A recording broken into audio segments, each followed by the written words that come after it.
Chapter 8. Sarah stared at Roland as he forked a piece of eggplant into his mouth and chewed 7,000. He nodded, took a drink of tea. And the rest of us only have 46. Yes, all of us. Yes, you have 7,000. He ate another piece of eggplant. How is that possible? We don't know. Her mind raced. As she savored the delicious meal, there didn't seem to be that many explanations. I feel a little weird asking this, she said hesitantly. But is it possible you guys are aliens, as in extraterrestrials?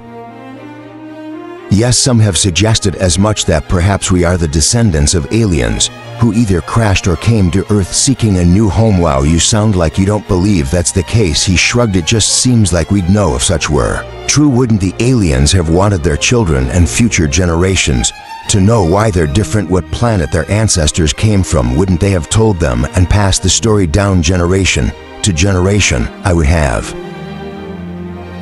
Other immortals hypothesize that there have always been two species of humans living on Earth. Those who believe in evolution ask why humans would not evolve into separate species. Animals certainly have, and creationists point out that in the Bible, when Cain slew Abel and was banished, he went to live in the land of Nod and was marked by God, so those he met there would not kill him as punishment for murdering his brother. There was no information given regarding the inhabitants of Nod until then. The only humans mentioned were Adam and Eve and their children. But clearly there were others on the planet. Some speculate that those were the gifted ones. Sarah had only read the Bible from cover to cover once and tried to remember Cain's fate. You're right, there were other people. I had forgotten that who we are is anybody's guess. He went on. Alien race, separate species. Either would explain why our gifts have lessened over the centuries. Why?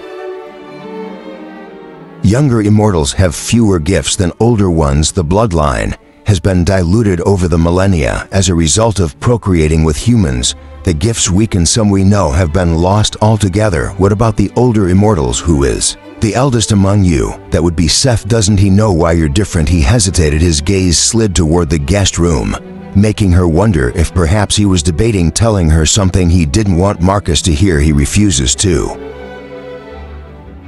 speculate. I sense a but in there. He smiled faintly. But he knows. He confessed as much to me when I was at a particularly low point in my existence and questioned him on the subject. I think he didn't want to add to my disappointment. She couldn't help but wonder what that low point was. What did he say? That revealing the truth inevitably leads to a great deal of bloodshed. So he has resolved to keep his counsel. She frowned. That not only sucked, it raised more questions. I don't imagine he will change his mind after so many millennia, so I doubt we'll ever learn the truth. Sarah rested her hand on his muscular forearm. I'm sorry, Roland. I hope he does change his mind. I can tell it troubles you. He covered her hand with his own. Thank you. His thumb caressed her knuckles, speeding her pulse. When she dampened her lips, his gaze dropped to follow the delicate swipe of her tongue. His grip on her hand tightened. He leaned forward. She held her breath. I take it I Miss Dinner. A voice spoke from the dining room's entrance. Sarah and Roland sprang apart. Marcus, clean but clad in his dirty clothes, raised one ebony eyebrow. Roland cleared his throat. I thought you were sleeping. Marcus nodded to their empty plates. Got any more of that in the oven? Still warm, thanks. Marcus headed into the kitchen. From his position at the table, Roland could see him opening and closing cabinets and drawers in search of plates, flatware, and glass. Her back to the kitchen. Sarah turned her gaze to the tabletop near him. Roland glanced down to see if he had spilled something and saw nothing amiss. What is it? Surprising him, she took the hand that had just been stroking her own and studied the mottled, dark pink scars that marked it. There were two, one where the spike had entered and another where it had exited. As she drew the fingers of her free hand gently across his skin, a sensual tingle raced up his arm. He could not seem to get enough of her touch, no matter how casual or innocent. I can't believe how quickly you heal. All immortals do after the transformation. But I was like this before. When I was human, it's part of the gifts I was born with. From the corner of his eye, he saw Marcus open the refrigerator door, extract a bag of blood from the meat compartment, and close it again. The bag rattled faintly when he lifted it to his lips and sank his fangs into it. Roland sent Marcus a scowl, not wanting him to feed In front of Sarah, vampirism was easier to accept when the more unpleasant aspects of it weren't tossed in one's face at every turn. Marcus shrugged. Sarah gripped Roland's hand more firmly, though her eyes were wide when they met his, indicating she had guessed what Marcus was doing. She didn't turn around to look. "Is he drinking blood?" she whispered. "Yes, out of a bag, yes." Her expression lent him no hint of her thoughts. "How do you feel about that?" Even Marcus contemplated her, curiously, now awaiting her response. "I don't know. Does blood taste as gross as I think it does?" He fought a smile. "Do you remember what I told you about its scent?" She nodded. "You said it smelled as good to you as chocolate does to me." "The same holds true for the taste. Immortals and vampires find it very appealing." Marcus tossed the empty bag into the trash. After filling his plate, he carried it, the utensils and his glass, into the dining room and sat across from Sarah. "You don't think we're damned for drinking blood?" he asked dryly. They had heard whispers and shouts of such from humans all of their existences. She appeared to ponder it for a moment. "There are a lot of commandments regarding diet in the Bible. Not drinking blood is just one of them. So if you two are damned for drinking blood, then anyone who eats rabbit, pork meat with blood in it, shellfish, things that swarm, and birds of prey or scavenger birds are damned too. And those are just the restrictions I can remember off the top of my head." It was a surprisingly logical and pragmatic approach to take. Marcus raised his eyebrows. "Do you eat any of those foods?" She wrinkled her nose. "Number, if you ask me, that crap just isn't healthy, which is probably why it was banned in the first place. Pigs eat their own feces and tend to carry more diseases and parasites. Rabbits eat their own feces too, so yuck. Shellfish are the vacuum cleaners of the ocean and can accumulate high levels of toxins. No thanks. Scavenger birds eat roadkill. Again, yuck. And I've personally never seen the appeal of eating things like chocolate-covered ants or roaches." Roland laughed. "Neither have I." "What about meat with blood in it?" "As far as I know, I don't eat red meat, so no rare bloody steaks. And any fowl I prepare is organic and either boiled or baked until the meat is so tender it falls off the bone. I assume any blood there might be in it would be cooked away well. Technically speaking, we don't drink the blood," Roland said. "Our goal is to get it into our circulatory system, not our digestive tract. So our fangs behave like for needles, drawing the blood in and carrying it directly to our veins." Sarah pursed her lips. "But you do swallow some?" Marcus nodded. "There's always a drop or two of overflow. And you like the taste of it?" "Yes," they answered. Again, she wrinkled her nose. "Weird." Both men laughed. As Marcus went back to eating, Roland wondered how long it would take Sarah to realize she was still holding his hand. He hoped a long time. "What did Lisette say when you talked to her?" "That all vampires appear to have fled Raleigh. She hasn't so much as caught a glimpse of one in the last 2 nights. That's because they were all too busy attacking me," Roland said. "Or rather us." Marcus nodded, chewed, swallowed. "She said she would be more than happy to come join the fun if we need her." Roland considered it. If the attacks continued to escalate, they could use the backup. However, killing him was not the vampires' sole motive. They wanted to get their hands on an immortal for undoubtedly unsavory purposes. And he would never forgive himself if the French immortal guardian were captured. "Let's hold off on that, shall we? I don't want to risk her falling into the vampire's clutches." "I agree." As the men discussed the other woman in fond, protective tones, Sarah became aware of a semi-seething emotion infiltrating her, which she eventually identified as jealousy. "Who is Lisette?" Roland answered. "She's the immortal guardian stationed in Raleigh." "Do you know her well?" "Geez, don't beat around the bush." "No, we've only run into each other a few times over the centuries." Marcus grinned. He's antisocial. While Roland shot him a glare, Marcus filled his fork again and started to raise it to his mouth. Pausing with it halfway there, he turned to Roland, looking puzzled. "Do you have a dog?" Roland released a long, suffering sigh. "No." Lowering his fork, Marcus looked into the kitchen. Sarah turned to follow his gaze and saw nothing. Was he staring at the door on the opposite side? "What the hell is that?" Marcus went on. "It sounds like a wolf or coyote howling, but not really." Sarah didn't realize she was still holding his hand until Roland gently withdrew it, pushed back his chair, and rose. "It's Naichi, my cat. He howls like a dog whenever he's about to pick a fight with something." Marcus frowned. Naichi, didn't you have a cat named Naichi like 40 years ago? Roland shrugged. I like the name. As he walked past Sarah, he briefly rested his hand on her shoulder. I'll be back in a minute. Her pulse gave a little leap. Okay, lips tilting up. In that handsome smile of his, he strode through the kitchen and opened the door beyond. She saw a room the size of her bedroom that seemed to be a mudroom/laundry room and boasted two doors. Roland headed through it without turning the lights on, bypassed the door that she assumed LED to a garage, unlocked, and opened the back door, slipped outside, then closed it behind him. Silence fell in his absence. Sarah turned around and found Marcus staring at her thoughtfully. She gave him a tentative smile, as though it was a sign he had been waiting for. He set his utensils down, leaned forward, and braced his forearms on the table. It appears a window of opportunity has opened before me, Sarah, and I've decided I'm going to take it. I'm okay. While Roland is busy cursing his cat and trying to talk it out of rumbling with an apparently rotund raccoon, he'll be too distracted to listen to our conversation. You aren't going to ask me out, are you? He smiled. No, I can see that Roland has already snared your interest, just as you have snared his. Anyone with eyes can see the affection growing between you. We've only known each other for a day, Sarah protested weakly. He was right, though, at least on her end of it. Roland definitely made her heart go pitter-patter, and she liked him more with every minute she spent in his company. It happens that way sometimes, and since it appears to be happening that way for the two of you, I thought you should know a couple of things. Okay. She really didn't know what else to say. The first is that Roland has serious trust issues. She smiled. I already knew that one. It didn't take a genius to recognize Roland's lack of faith in others. The fact that he has welcomed you into his home speaks volumes. Not really. I didn't exactly give him a choice. Believe me, he had a choice. He could have easily pawned you off on me, or Lysette, or sent you to one of the safe houses our human colleagues maintain. If he didn't want you here, that was thought-provoking. I raised Roland about his inherent distrust, Marcus continued earnestly. But the truth is, it has tragic origins.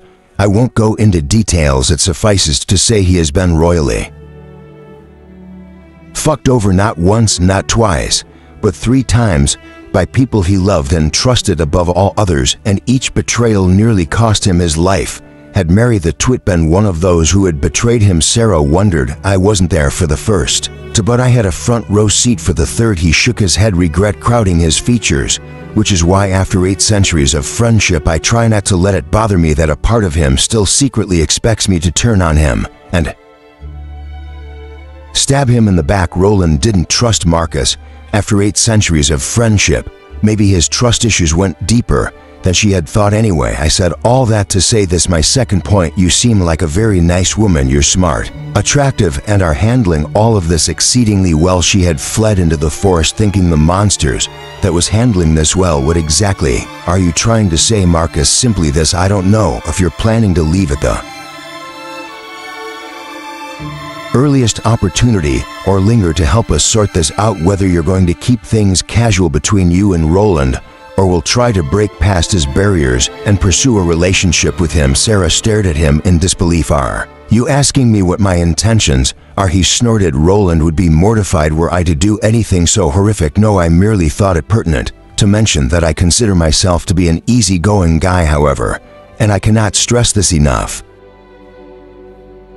Should you unwisely choose to betray Roland, I will not hesitate to kill you. There was nothing easygoing in his expression. When he said it, Sarah didn't doubt for a minute he would carry through his threat. I have no intention of betraying him. He smiled and picked up his fork. We're good then. Once more the genial fellow, he tucked into the remainder of his meal. You know, she said slowly, I realize you're only looking out for him, but if you've given that warning to every woman he's had dinner with, you've probably made him miss out on a lot of second dates. He shook his head. You're the first woman he's shown this much interest in centuries. I am, yes.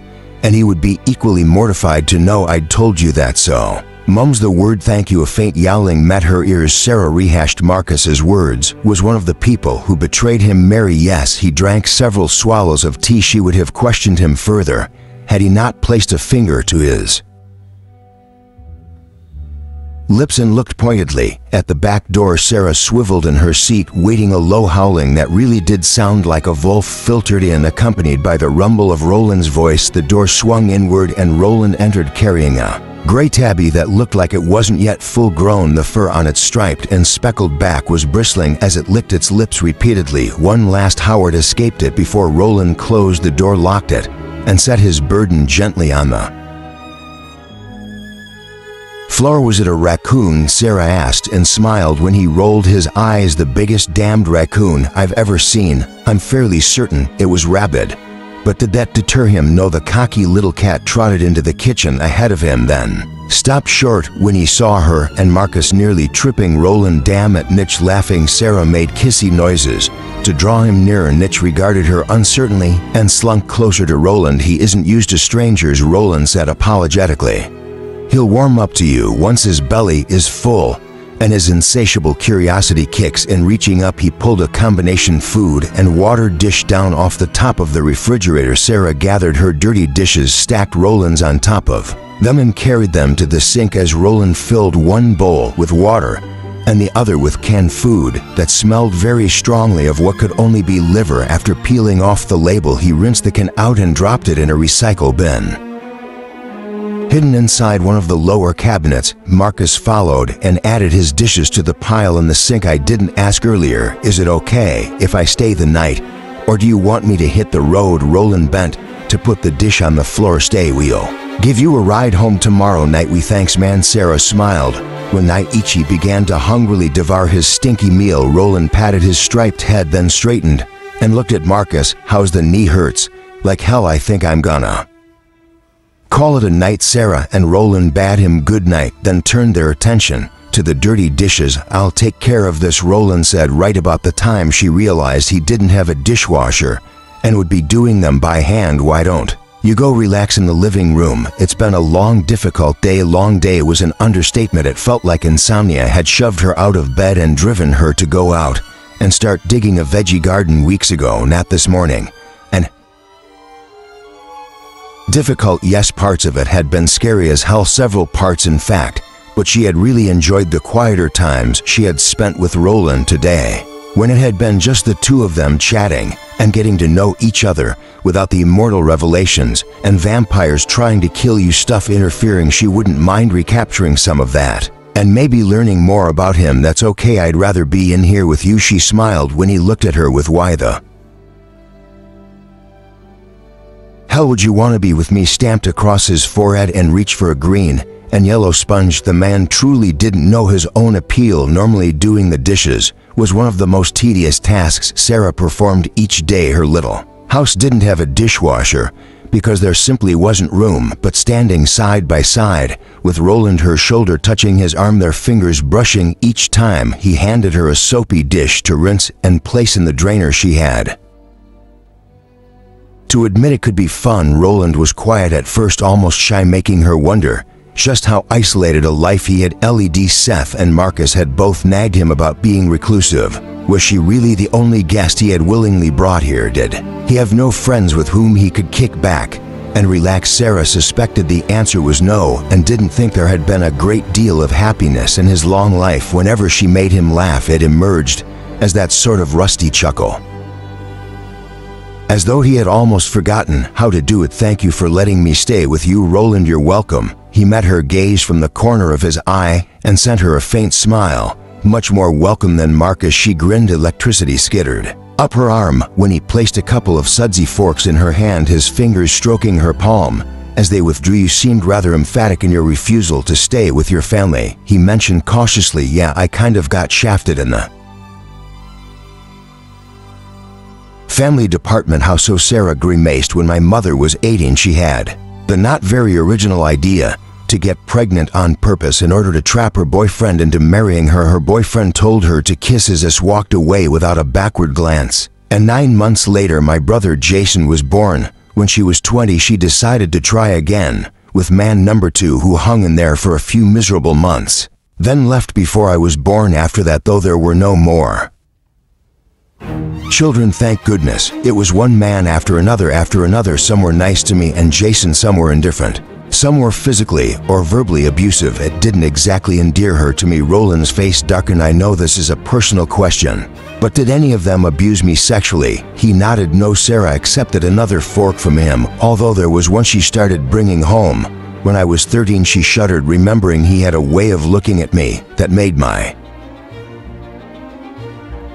skin crawl. Mom dumped him fairly quickly.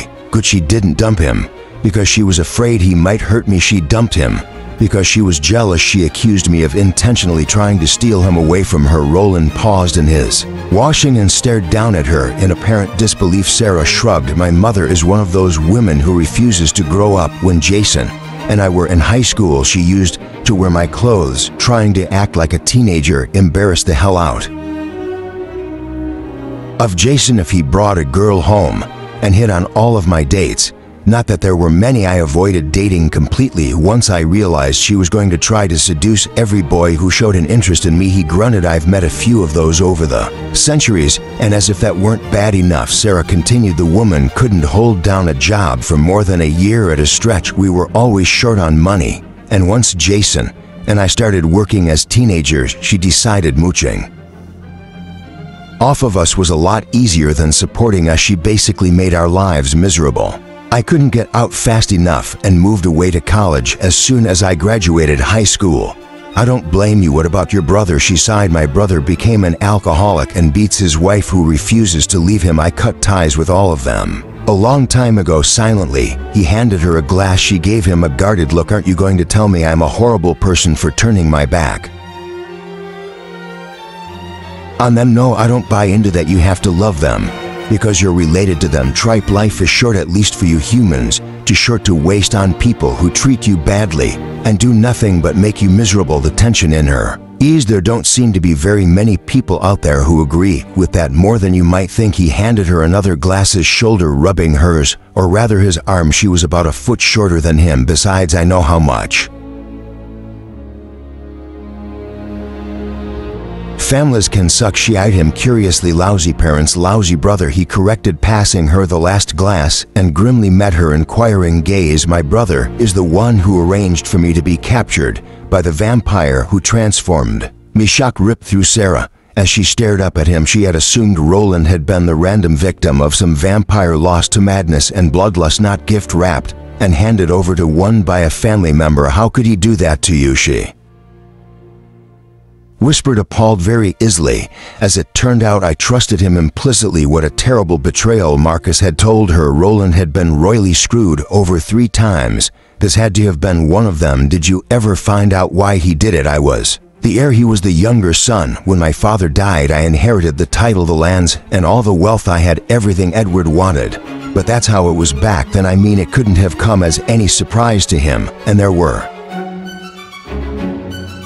other ways he could have gained lands and money, none so expedient as getting rid of me. However, I wasn't the first heir to become the victim of a younger brother's envy. He shook his head. He was good, I'll give him that. Not once did he reveal his resentment in any way. He wasn't distant or angry or bitter. He was a good friend to me, my closest friend. I trusted him more than any other and would probably have slain any man who questioned his honor. Wiping her wet hand on her jeans, Sarah touched his arm. Some people are superlative actors, never showing those around them their true thoughts. Edward could have won an Oscar even after I was captured. I thought him innocent. He was there when it happened. We were on our way to court when the vampire's human minions attacked. I knew Edward couldn't fight with a dam, so I sent him fleeing into the forest while I cut down as many as I could. I was so glad he got away safely. Though he spoke softly, there was a wealth of anger and hurt in his words. His brother's deceit had profoundly scarred him. It wasn't until I escaped that I learned the truth. Sarah frowned. If he wanted you dead, why did he have the vampire transform you? He didn't. He assumed the vampire would kill me and leave my corpse for the wolves, and the vampire would have. I'm sure had I not been one of the gifted ones. I don't understand. Did that make the vampire change his mind? No. Roland handed her the last fork to rinse. There are 2 ways humans and gifted ones can be transformed. The first and most merciful is for the vampire to drain them almost to the point of death, then infuse them with his blood until they are replenished. In this way, the virus invades the body in such numbers that the change is swift. When Sarah finished rinsing the fork and placed it in the drainer, with the rest of the dinner dishes, the two of them took turns washing the soap off their hands and drying them on a clean hand towel. What's the other way to feed from the human? Repeatedly, when a vampire or immortal drinks from a human, the human is exposed to the virus in trace amounts, unless the human's immune system has already been compromised by HIV, for example. A single bite isn't a problem. The immune system can fight it off in small quantities, but it takes a hit while doing so now. Because this virus is so different, the body can't produce memory B cells for it the way it can for the flu or the measles. And what are memory B cells? Memory B cells enable the immune system to easily recognize and swiftly defeat a virus the next time one is exposed to it. So if the human is bitten and the vampiric virus attacks again, without those memory B cells, the immune system doesn't remember. It must start from scratch to fight it off again, and is weakened more with repeated feedings. Eventually, the immune system is crippled enough that the virus destroys it completely and takes its place. Does the change hurt? The first method isn't that bad. I've heard it's a bit like having the flu and is over in 2 or 3 days' time. The second method, however, makes the human very ill, dangerously high fevers, delirium, severe muscle and stomach cramps, vomiting, convulsions.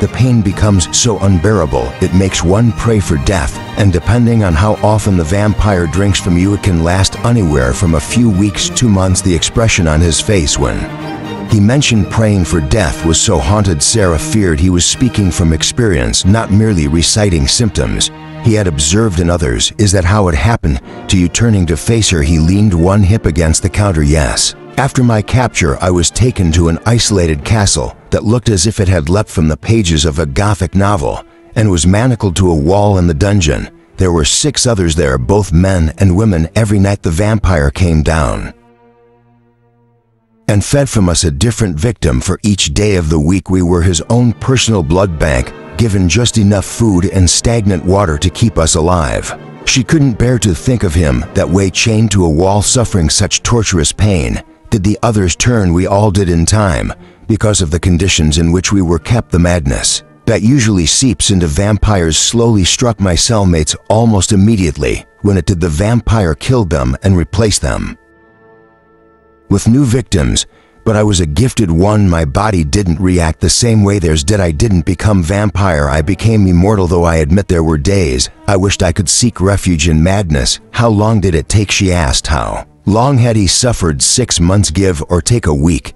Had he fed from me daily, it would have happened sooner, but my immune system had a week to recover between feedings, and because of my gifts I healed swifter and more fully than the others. 6 months the rest continued to weaken after their transformation. They couldn't seem to stomach food and had no blood to nourish them. I could still eat and naively thought that meant I could yet be saved. My senses sharpened, my body cramped, needing blood, but the other symptoms faded away. My strength returned, increased, until I was able to yank the chains that bound me straight out of the wall. Did you kill the vampire? Slowly he nodded. I killed the vampire, and his minions said, free those victims who were salvageable, put the others out of their misery, then razed the castle and went home, where I was ultimately forced to face the truth of my brother's perfidy. Sarah didn't know how he had survived it. Well, she knew how he had survived it physically, the more advanced DNA he couldn't explain. But how had he survived it mentally, emotionally? He must have been clinging by a thread, and then to find out his brother had engineered it all. Curling her hand around his strong biceps, Sarah rose onto her toes and kissed his freshly shaven cheek. Chapter 9. Roland's pulse increased as warmth unfurled in his chest. Like a cat awakening from a nap, Sarah returned her heels to the floor and gazed up at him with tenderness softening her hazel eyes. Why did you do that? He asked, reaching up to touch the tingling skin her lips had brushed. She smiled. I wanted to, and you look like you might need it. Had he? The old anger had risen up to shook him as it always did when he thought of Edward, yet it had dissolved the instant she had kissed him, her delectable scent sweeping over him, intoxicating him. He had needed it, needed that, and so much more he needed her he needed slowly lowering. His head Roland claimed her lips in an excruciatingly gentle exploration. Her breath caught eyelids drifting closed. She parted her lips and invited him within. Roland eagerly complied, his tongue gliding in to stroke and tease hers. His body tightened as lust hit him hard, touching her sides. Just beneath her arms, he drew her nearer. She was so small, so delicate, he could feel the faint ridges of her ribs beneath his fingers as his thumbs brushed the sides of her full breasts. Sarah thought her heart might burst from her chest as Roland's lips seduced hers first gently, then hungrily, speeding her pulse. Fire danced through her as his thumbs stroked the sides of her breasts, straying ever closer to the sensitive peaks. Again she rose onto her toes, so he wouldn't have to bend down so far, smoothing her hands up his chest and around his neck. She leaned into him and buried her fingers in his hair, clutched a silky fistful. He wrapped his arms around her and pressed her to him, a low growl rumbling in his throat. Sarah winced when one of his hands slid up her back and put fleeting pressure on the large bruise a tree had spawned. At least she assumed there was a bruise. She had forgotten to look earlier, but it hurt badly enough. His other hand followed the same path, triggering the same sharp pain. A niggling thought pricked her, dragging her lips from his. She turned her head aside and tried to clear her muddled thoughts. Roland merely kissed a path along her jaw and down her neck, making her knees go weak. Wait, she protested feebly, his body hard and throbbing with need. Roland drew his tongue across the pulse that beat rapidly just beneath the soft skin at the base of Sarah's neck. You smell so good, he whispered hoarsely. That isn't me, it's your expensive bath products. He shook his head. It's you. He drew in a long, deep breath and held it a moment. It was stronger now and mingled with the even more enticing scent of her budding arousal. You could set me down blindfolded in the middle of a packed football stadium, and I could find you by your scent alone. No perfume on the planet can compare. She tasted good, he discovered, brushing his lips over her soft skin. And there was so much more of her he wanted to taste, to feel, to stroke, to explore. Resenting the t-shirt that kept him from touching bare flesh, he caressed her back and sought her succulent lips once more. Wait, she said again, pressing against his chest. Where are your hands? A groan of frustrated desire welled up inside him, but he didn't let it escape. Swearing silently, Roland forced himself to take a step back, held his hands out to his sides where she could see them, and wished fervently that she had waited a little longer to come to her senses. They were both breathing hard as she stared up at him, with lips red and swollen from his kisses. Her lovely breasts rose and fell rapidly beneath the cotton of her t-shirt, making him clench his hands into fists to avoid reaching for her. He supposed he should apologize. He had taken an innocent gesture of affection and turned it into something else entirely, not what she had expected. He was sure. Were you healing me again? She demanded breathlessly. He blinked at the odd question. What, your hands were on my back? Were you trying to heal me on the sly again? He frowned. What's wrong with your back? Her fingertips still touched his chest, holding him at bay. She waved the other hand dismissively. Just answer the question. The last time you kissed me, you only did it to distract me while you healed me. She didn't really believe that, did she? The suspicion and hurt reflected in her eyes suggested she did well. Hell, distracting you while I healed you was only an excuse. I've wanted to kiss you ever since I woke up, with your beautiful body stretched atop mine and your enchanting scent making my head swim. He paused. No, that's not true. I've wanted to kiss you ever since you held me in your kitchen after helping me remove the spikes. That was a bit earlier. Her hands falling limply to her sides, she swallowed visibly. Really? He nodded slowly, then took a step closer as a spark of heat returned to her eyes. When she backed into the counter, he braced his hands on either side of her, trapping her in between. You don't know how much I regret passing out this morning, missing the feel of your hands bathing my naked flesh. Leaning down until his lips nearly touched the sensitive skin beneath her ear, he drew in a slow, deep breath. I love your scent. He let his lips follow a path down her neck to the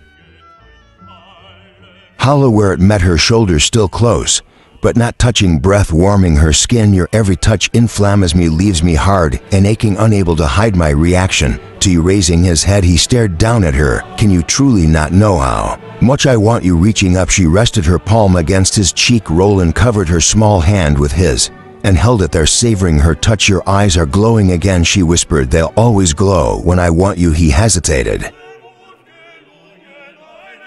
"Does it frighten you, disgust you?" Smiling, she shook her head. "I think it's beautiful." Her hand moved beneath his, and he released it, expecting her to withdraw. Instead, she curled her fingers around his neck and drew him toward her. Leaning forward, she brushed her lips against the base of his throat, tasted him with her tongue. Roland did groan, then pulse leaping, and rested his hands on her hips, gripping the material of her jeans tightly. She placed her other hand on his chest,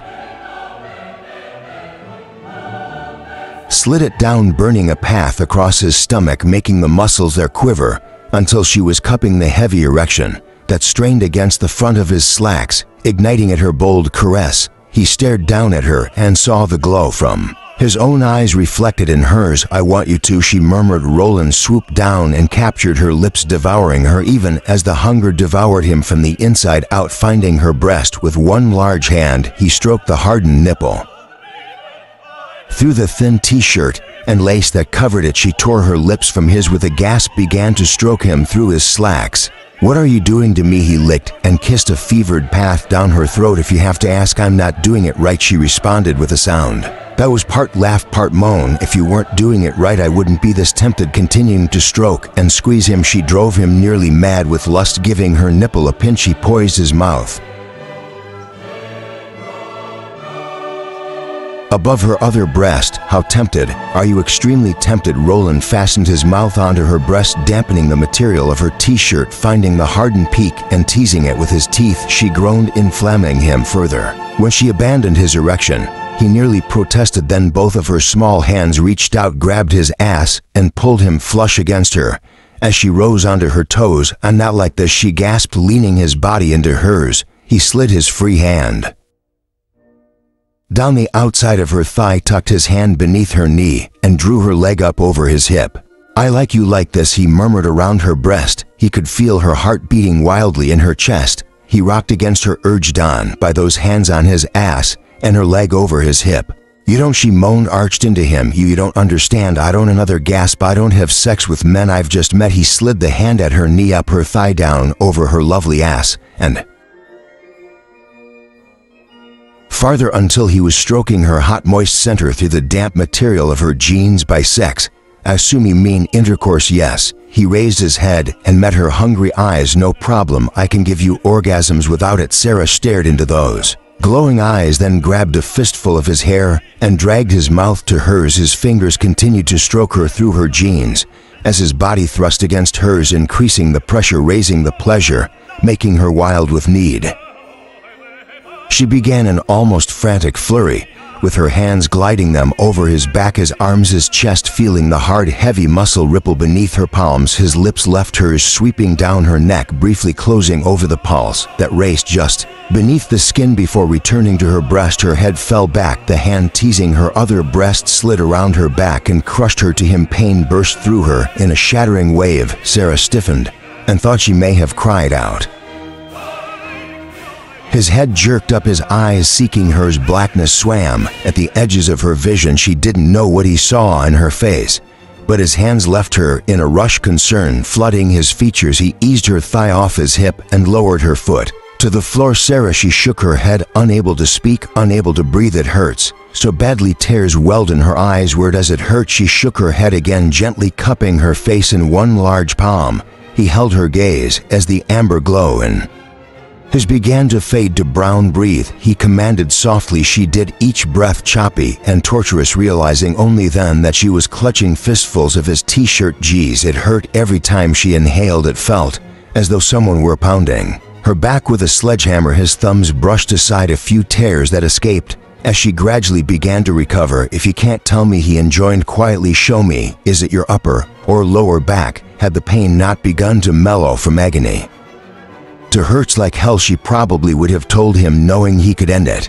But she remained silent, breath coming a little easier now. Perhaps her expression revealed that it was no longer that she couldn't tell him, but wouldn't, because she could actually see the frustration well up within him and spill over his handsome features. "Don't be stubborn. I'm at full strength. It won't harm me." "Yes, it will." Uncurling her hands, she let them fall to her sides and did her best to appear Normal Roland's jaw clenched as he released her and took a step back. Don't make me regret being honest with you, Sarah. Clearly, he wasn't buying it. You said it hurts you when you heal, that you absorb both the wound and the pain. It is fleeting. He practically shouted, do you have any idea how much pain I have suffered over the centuries? Yes, and I don't want to be the source of any more, she insisted. He started to respond, then clamped his lips shut. Silence filled the kitchen as he visibly wrestled with his temper. Is that the true reason? You don't want me to heal you, or is there another? She frowned. What other reason could there be? Before she could ask, he turned and strode fuming from the room. Nietzsche, seated beside his now empty bowl, gave her a condemning look, then began to groom himself. She was still standing there, unconsciously staring at the cat when Marcus poked his head in. A few minutes later, he took one look at her face. Inside, that's what I thought. He entered the kitchen, his upper body bare, one hand holding a sheet wrapped around his waist. Pink scars that only hours ago had been open cuts marred the muscles of his chest, abdomen, and arms. Here's the thing, he said, when you reject Roland's gift, you're rejecting him. How did he know? Dread filled her. How much did you hear? He smiled. Enough. Sorry about that. Couldn't help it. Heat flooded her face. She had forgotten about their hypercute hearing. I'm not rejecting his gift, she said, trying not to think about the heavy breathing and moaning. He must have heard that. Probably isn't how he sees it. Coming closer, he leaned against the cabinets beside her. Look, we immortals tend to be a little sensitive about our gifts. Every one of us has been feared, ostracized, or even abused because of them in the past, and not just by strangers. If you let Roland touch you to bring you pleasure, her flush deepened, but don't let him touch you to heal you with his gift. What else is he supposed to think? But that part of him repels you. She threw her hands up. That I don't want to hurt him. Why was that so hard for them to understand? He snorted. Sarah, the vampire who transformed Roland, didn't just feed on him, he tortured him for months. Roland had left out that part of the story. In comparison, healing whatever wounds you have would hurt him about as much as removing a splinter, and the pain would be just as fleeting since he's at full strength and your wounds aren't life-threatening. She eyed him uncertainly, thinking that he must be exaggerating the part about it being so painless. But did Roland really think that part of him repelled her? Besides, Marcus added, healing you will bring him peace. I could feel his concern for you all the way from the guest room, and I'm not even an empath. She thought about it a moment longer, her back still screaming at her. When you reject Roland's gift, you're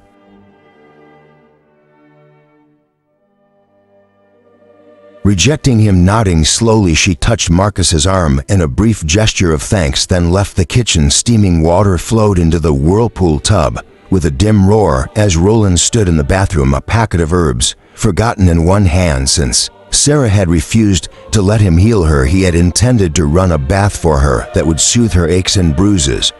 But that may not be necessary now. Bending, he turned off the tap, tossed the herbs onto the counter, and crossed to the doorway. Sarah stood in the center of the bedroom, looking uncertain, apologetic, and pained. I'm sorry, I didn't mean. I don't want you to think I. She looked away, brow furrowing, then met his gaze once more. Would you please heal my back, Roland? Of course, he said, heart pounding as he strode toward her, not stopping until they nearly touched. She had to tilt her head way back to look up at him. I wasn't rejecting you, she said earnestly. I just didn't want to cause you pain knowing you're suffering pains me more than healing your wounds. Would she nodded, swallowing. Would you help me remove my shirt? He stayed her hands when she reached for the hem. Let me close the door. He didn't want Marcus to catch a glimpse of her on his way back to the guest room. When the door was closed and ensured their privacy, he rejoined her and reached for the hem of her t-shirt. Raising her arms, she winced and bit her lip, holding her breath until he had dragged the shirt over her head. As she could lower them again, ignoring her bountiful breasts, barely covered in black lace, Roland tossed the shirt aside and examined the pale bruises forming on her chest that she had failed to mention. These don't hurt that much, she said, following his gaze. In the front, my arms caught the brunt of it, and you healed them when you healed my cuts. Remaining silent, he circled around behind her so he could view the damage there, then swore foully. A bruise the width of his fist, already livid against her pale skin, crossed her back from lower shoulder blade to shoulder blade, narrower strips of bruises crisscrossed it, still others polka-dotted the flesh in between, giving the illusion that she had been beaten, whipped and stoned all at once. His gaze dipped down to her bottom and beyond. "Is this all of it?" he asked grimly. There was the slightest hesitation. "No, I pretty much hurt all over except for my hands." Reaching around her, he unbuttoned, then unzipped her jeans.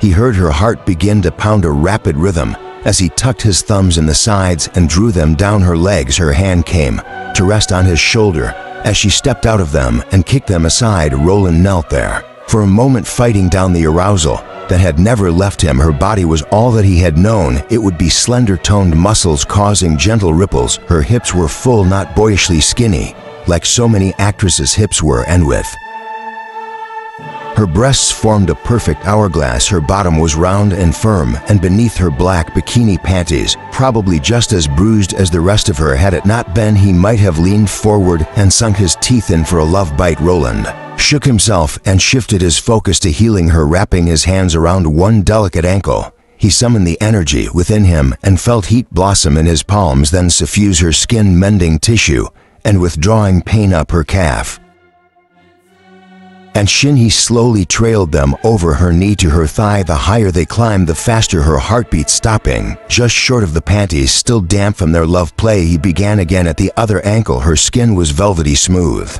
tempting him to linger, feeding the need that still rode him. When both legs were healed, the pain and blotchy bruising erased, he fingered the top edge of her panties, then peeked at the bottom beneath. She was bruised there too. Sarah offered no protest as he stood and slipped his hands beneath the scrap of fabric to cup her succulent flesh. He saw her throat work as she swallowed, her eyelids flutter closed. Energy sizzled past from him into her, imbued her with warmth, then returned to him, carrying her pain. Marcus hadn't lied. Roland barely felt it, an ache he easily dismissed, until he worked his way up her back to the place where it looked as if she had been hit with a baseball bat. The skin there wasn't merely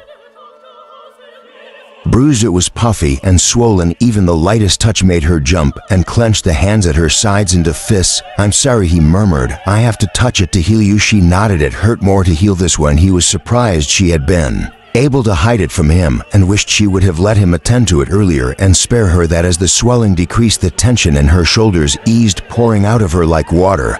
After another minute or two, the marks above it were gone as well, and the perfection of her narrow back was restored. Sarah sighed with relief. As the last of her discomfort vanished, she thought that was the end of it, that Roland was finished. But just as she started to turn around, he moved closer, pressed his front to her back. His fingers slipped between her arms and her sides. Those large hands flowed over the twitching skin of her stomach and settled low over one hip bone. A now familiar tingling heat filtered into her as he absorbed the bruise forming there. He nuzzled her ear with his lips as his hands caressed their way up to the ribs on her left side. Once the soreness she had forgotten there was healed, he slid his hands up the sides of her breasts to her chest and shoulders, then very slowly down over her upper arms, which sported quite a few faint bruises, particularly on the left side, where her body had slammed into the car door as the Prius had careened to a halt. By the time the last bruise, cut, or ache was healed, there was very little of her that had gone untouched. It was almost as if Roland were not only healing her, but learning her every curve, dip, and valley, much as a sculptor would a subject he wished to commit to memory so that he might reproduce it later with clay or stone. It wasn't sexual, though. Heat that had nothing to do with his gift lingered long after his hands had moved on, but tender, so tender and intense. When he finished, he surprised her by wrapping his arms around her shoulders, just above her breasts, and resting his cheek atop her hair. Peace filtered through her, as though they had stood like this many times, basking in each other's nearness. Reaching up, she lightly grasped the arms crossed over her chest. "Thank you, Roland," he nodded, a contented sigh ruffling her bangs. "Sleep with me tonight," he murmured so softly she nearly missed it. With his supernatural hearing, he probably had no difficulty hearing the increase in her pulse rate. Leaning to one side, she looked up at him over her shoulder. His eyes found hers. Read the question in them. "Just sleep," he promised. "I want to be near you." And she knew that it was not for the purpose of protection, but because He felt the same pull she did. Okay, he pressed a light kiss to her temple, then stepped back and dragged his t-shirt over his head. Sarah swallowed and decided she would forego the nightgown she had brought with her and sleep in her underwear so she could feel that warm, hard-muscled flesh pressed against her. With as little material between them as possible, they took turns in the bathroom. Sarah first. As she climbed into the bed, she marveled at the soft white sheets and just how big the mattress was. It was comfortable too, she discovered as she snuggled down against the pillows, wondering why the thought of sharing it with Roland didn't make her nervous. Roland emerged from the bathroom, leaving the light on and the door cracked. The dark curtains prevent sunlight from getting in, so it's pretty much pitch black in here with the light off. If you rise before me, I don't want you to trip and hurt yourself. Thank you. He doffed his slacks and tossed them onto a chair, clad only in black boxers. He crossed to the door, muscled thighs rippling with every movement, and flipped the overhead light off. Sarah was glad the bathroom light was still on so she could watch him approach. I always sleep in the buff. Is that all right? She nodded and watched, breath held, as the boxers hit the floor. He was so beautiful. The mattress dipped as he slid beneath the covers. Turning toward her, he propped himself up on one elbow and studied her intently. Then leaning down, he brushed her lips with a light kiss. Good night, Sarah. Good night. It felt like the most natural thing in the world when he urged her to roll onto her side, facing away from him, and spooned up behind her. His chest was warm and solid at her back. His hips and thighs cradled hers, even as the erection trapped against her bottom sped. Her pulse. Exhaustion swept over her and seemed to seep into her very bones. One of Roland's heavy arms circled her waist and held her tight against him as he buried his face in her hair, wrapped comfortably in his embrace. Sarah drifted into sleep. Seth and David's search took them well outside the city of Houston. Venturing farther and farther west, they passed through grazing and farmlands and one small town after another, until they thought they had finally found what they sought. Seth stood in the shadows of numerous tall pine and oak trees. It wasn't even June, and the hard clay soil beneath his boots was already cracked with drought. Pine cones, pine needles, decayed leaves, and an abundance of acorns carpeted the bare ground where grass and weeds should have been growing, but couldn't, though the hot, humid breeze carried with it many annoying mosquitoes. None buzzed around his tall, still frame.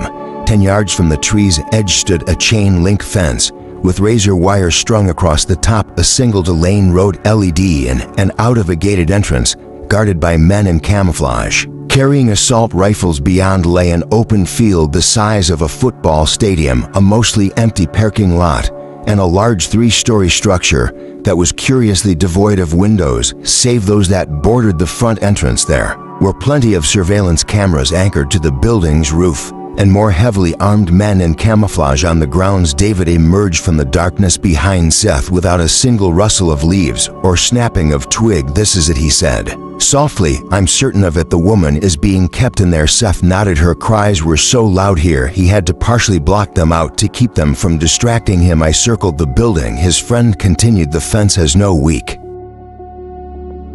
points. Not that a fence could stop us. Guards walked the perimeter on all sides. As far as I could see, there are no blind spots in the video surveillance. We are here, Seth told the woman soothingly. We will be with you soon, little one, and we will take you far away from here. The screaming stopped, the silence that followed almost painful in its absence.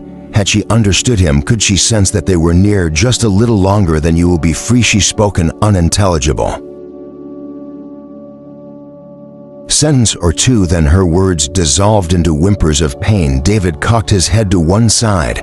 Does the fact that it's guarded either by the military or by mercenaries concern you at all? A little, Seth answered honestly. Not because we cannot breach it, but because I cannot puzzle it all out. What is this place? It's not a prison or a military base, yet soldiers guard it. Why is she kept here? Whoever she is, they have been torturing her for months. Why would they do that? Who are they? David posed rhetorically. Exactly what information could she possibly have that would make this acceptable? And why the hell would she continue to withhold it? You don't think she's a vampire, do you? Or an immortal who was taken without our knowledge? because if the government ever finds out we're real, we're going to have some serious problems on our hands. If she were vampire or immortal, I would understand what she is saying. I can't decipher her speech either, and I know almost as many languages as you do. Hers doesn't sound at all familiar. Well, we'll know the answers soon enough. David nodded slowly. This is going to get ugly most likely. Seth agreed. Be careful not to let any of the bullets pass through you and hit our mystery lady, of course, shall we? While the guards continued their slow stroll around the building, oblivious to the encroaching menace in the shadows, Seth and David's silhouettes blurred, then shifted, becoming something altogether different. Sarah jerked awake, heart pounding as it often did when something yanked her out of a sound sleep. What had done it? Rolling onto her back, she turned her head. Roland was sprawled on his stomach, arms tucked beneath his pillow, sound asleep. He looked so sweet, so boyishly handsome, she had to smile until a thunk came from the front of the house. Roland didn't stir as she slipped out of bed and hurriedly donned her t-shirt and jeans. It was probably just Marcus up and about, or Naichi getting into something he shouldn't.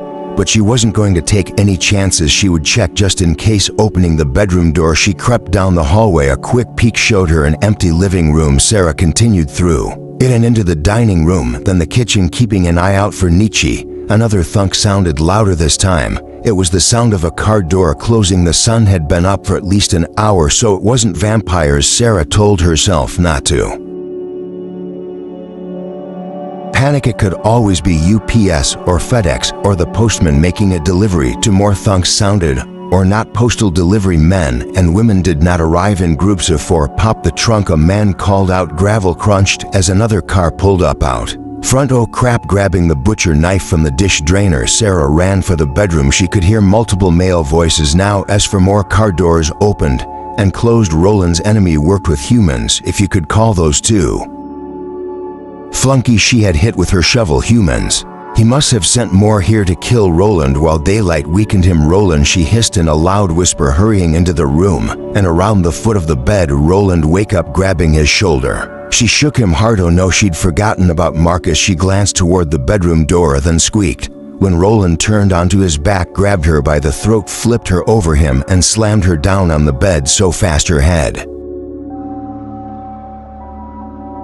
swam. His hand tightened, robbing her of air. His face above hers was twisted in a snarl, fangs extended, eyes glowing brightly. It's me, she croaked, struggling to breathe. He blinked, the snarl vanished. Sarah, his grip loosened abruptly. I'm sorry that I hurt you. His fingers stroked her abused throat. I should have told you that I sleep much more deeply when I'm healing from an injury and don't react well to being startled awake. Before she could answer, his gaze strayed to the knife she clutched, then returned to hers, filled with betrayal. Okay, he had woken up with her standing over him with a knife in her hand. It looked damning true, but the fact that he thought her capable of killing him really pissed her off, especially after what had passed between them last night. Sarah placed her empty hand in the center of his chest and shoved. I didn't come here to kill you, damn it, she whispered with a snarl of her own. I came here to warn you. Rolling out of bed, he rose smoothly to his feet, far less graceful. Sarah scooted off the bed beneath his watchful gaze. I'm pretty sure your enemy has found you. A noise woke me. I went to check it out and heard 2 cars pull up out front. At least 8 men got out by the sounds of it. How did they know where to find me? He asked, the implication being she had told them. Oh, I am so going to kick your ass for that later. I don't know how they knew. I don't even know we're here, as I was unconscious when you brought me here. Remember, Roland had forgotten that. Grabbing the slacks and t-shirt he had discarded last night, he tugged them on and crossed to the arm wall. Uncertain what to think, he yanked the doors open and began plunking weapons from the substantial display within. Sarah joined him, stiff with indignation.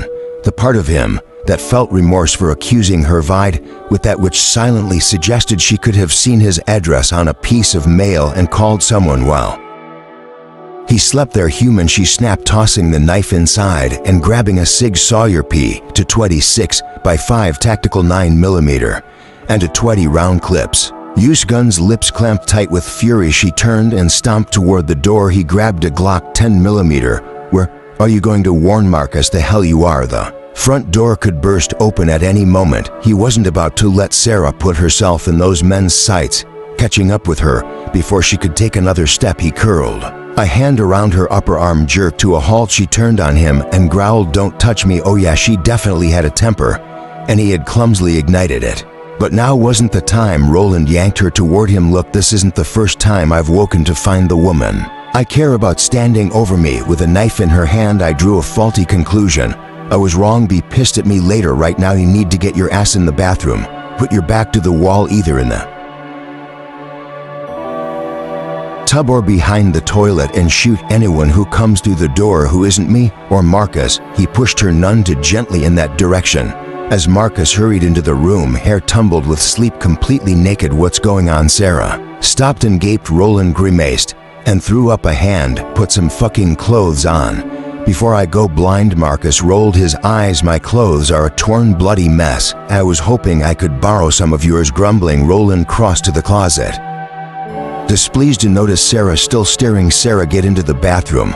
He almost smiled when the abrupt command yanked her attention back to him. "I'm not your dog to do your bidding," she snapped. "Well, hell." Marcus raised one eyebrow. "Trouble in paradise." A pair of jeans and a sweatshirt hit him in the face. "Shut up." While Marcus bent to pull on the jeans, Roland returned to stand in front of the petite, seething beauty.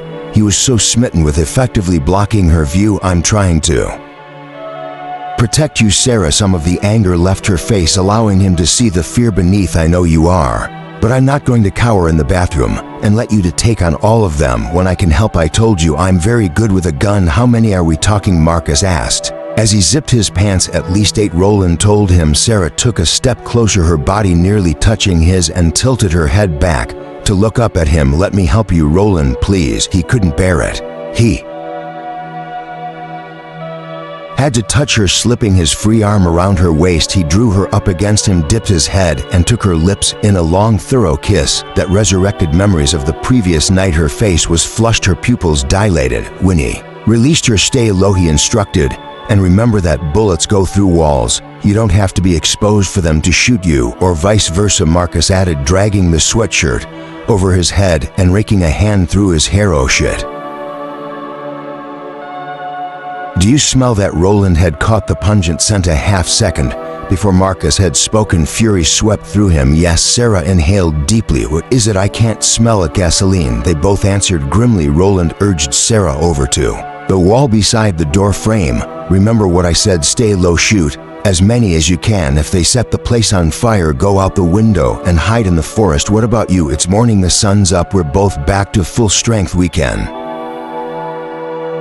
tolerate brief exposure to sunlight." Marcus stuffed his pockets with knives, throwing stars, and ammunition, grabbed a shotgun, and left the room. Roland returned to the armoire, stuck several daggers into his back pockets, added several clips for the Glock, then headed for the doorway. Sarah was watching his approach with wide eyes full of trepidation.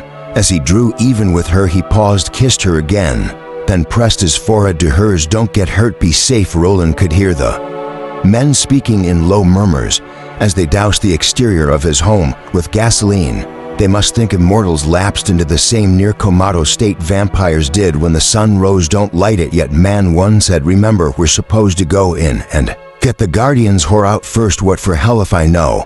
But no way I'm fucking up the way Derek and Bobby did." Leaving Sarah, Roland strode down the hallway and entered the living room. His eyes met Marcus's. This was sounding more and more like a personal vendetta.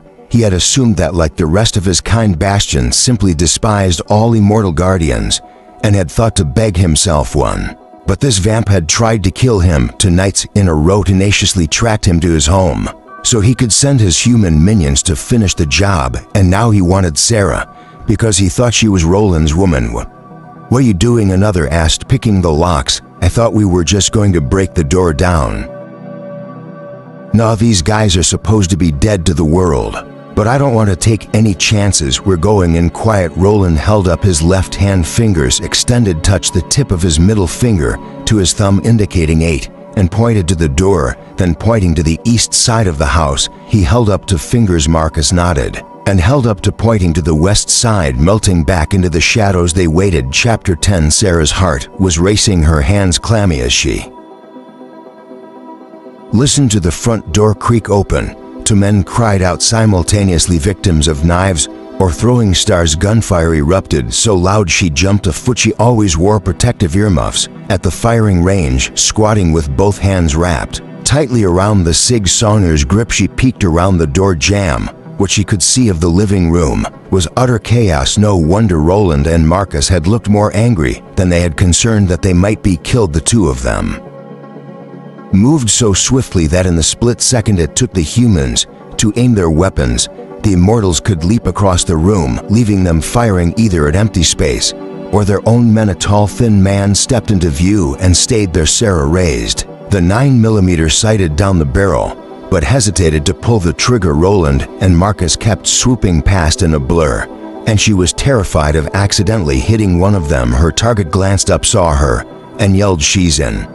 The back over the nearly constant gunfire, he took a step forward and went rigid. The hilt of one of Roland's daggers protruding from his throat. Another man dove into the hallway and ran toward her. Sarah fired 3 shots, and he collapsed too. The floor. 2 more followed. The one in front raised a .45. Sarah ducked back and sank lower as he fired. Wood splintered from the door frame above her head. Scooting backwards, she aimed at the wall between her and the hallway and fired several shots in the men's direction. One cried out and created a series of thuds as he went down. The other burst into the bedroom, firing as he came.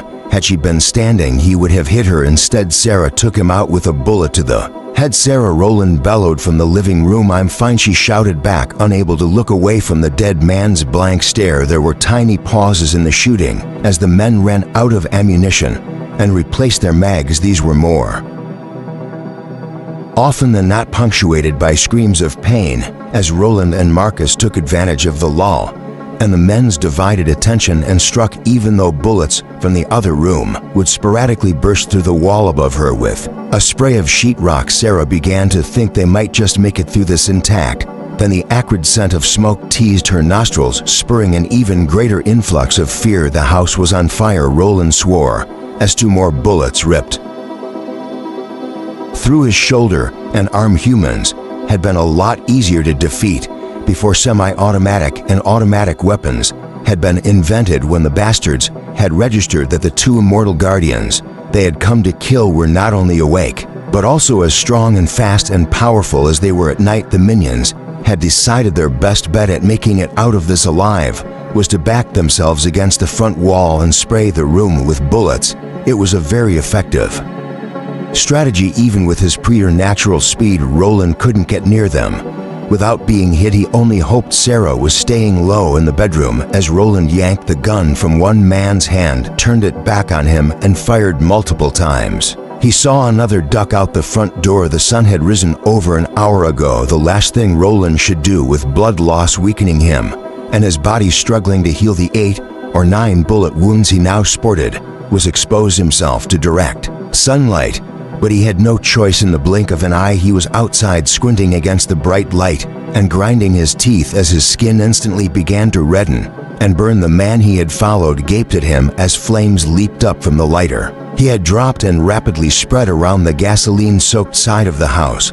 But it's daylight, the man blurted stupidly as Roland closed in on him. "Surprise, asshole!" The idiot's cry for help ended when Roland snapped his neck.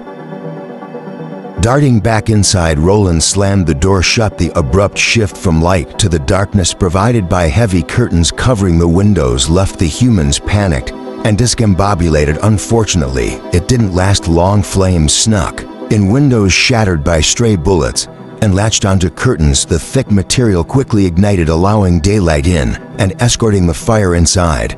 By the time only 2 humans remained, most of the living room was engulfed, so he and Marcus couldn't take time to feed and replenish their strength. Smoke formed a dense cloud near the ceiling as the last human fell. Both Roland and Marcus had been shot roughly a dozen times, though none of the bullets had severed arteries. At least, as far as Roland could tell, some had damaged major organs and were taking their toll. Marcus was having a difficult time breathing thanks to several chest wounds. Every cough the smoke spawned was agonizing for both men as they staggered Down the hallway to the bedroom, Sarah Rowland called so she wouldn't shoot them as they stepped over to dead men and approached the doorway. "I'm here." He nearly tripped over a third as they entered the otherwise deserted bedroom, emerging from the bathroom with a damp towel held over her mouth and nose. Sarah stopped short, her eyes widened as she beheld the holes in his blood-soaked clothing and the sunburn that painted his skin a mottled maroon. "We have to go," he rasped, now her heart in her throat. Sarah watched Rowland cross to a window and open it, weaving on his feet. He looked terrible, as did Marcus, who leaned against the wall, wheezing and coughing up blood. Hurrying to Marcus's side, she handed him one of the damp cloths she held, nodding his thanks. She wasn't sure he was capable of speech. She held it over his mouth and nose. Sarah, she turned to see Rowland punching out the screen. At his urging, she swiftly joined him. He waved away the cloth she offered and took her hand, helping her through the window. Once she was out, he grabbed his cell phone off the bedside table and thrust it at her. "Get to the trees. What about you? We'll be right behind you. I'm not leaving without you." He swore the flames had followed the gasoline trail around the house and were creeping closer and closer to the window. "The fire is spreading," he choked out and gave her a shove that nearly sent her sprawling. "We're immortal. You aren't now. Go." Unwilling to abandon him, she backed away a few feet and waited anxiously as he ducked inside and disappeared from view. At least a full minute passed before he returned, helping Marcus through the window. Sarah glanced up at the smoldering roof. The eaves were narrow, providing not nearly enough shade to protect them. As Rowland exited the window with a grunt of pain, Marcus's skin, immediately pink and Rowland's already abused, began to blister. Hoisting Marcus's arm over his shoulder, Rowland started for the trees, half dragging, half carrying his friend. Every step a struggle. Sarah ignored his scowl and hurried to his side, pulling Marcus's other arm across her shoulders. She lent her own strength and herded them as quickly as possible to the shelter of the forest. Pebbles and twigs poked and scratched her bare feet, but she ignored it, focusing only on the tree line ahead. Cool shade enveloped them, and she was relieved to see the canopy above was dense enough to protect the men from most of the sun's damaging rays. A few yards in, Rowland and Marcus both sank to their knees, dragging her down with them. "Sorry," Marcus gasped out and released her. Sarah scooted around to kneel in front of Rowland. "What can I do?" He shook his head, breathing heavily through his mouth, and collapsed onto his back. Marcus fell back beside him, panic rising. Sarah stared at them both helplessly. She moved closer to Rowland. Do you need blood?" Not knowing how else to help him, she held her wrist above his parted lips. One of Rowland's hands came up, his long bloody fingers gently clasped hers. But instead of biting her wrist, he carried her hand to his lips for a kiss. "Not enough," she frowned. "I don't have enough to help you." He gave her hand a squeeze and closed his eyes. A lump in his shirt, which she hadn't noticed in the rush to get him to safety, moved, making her start. A plaintive meow sounded and tears spilled over her lashes. When he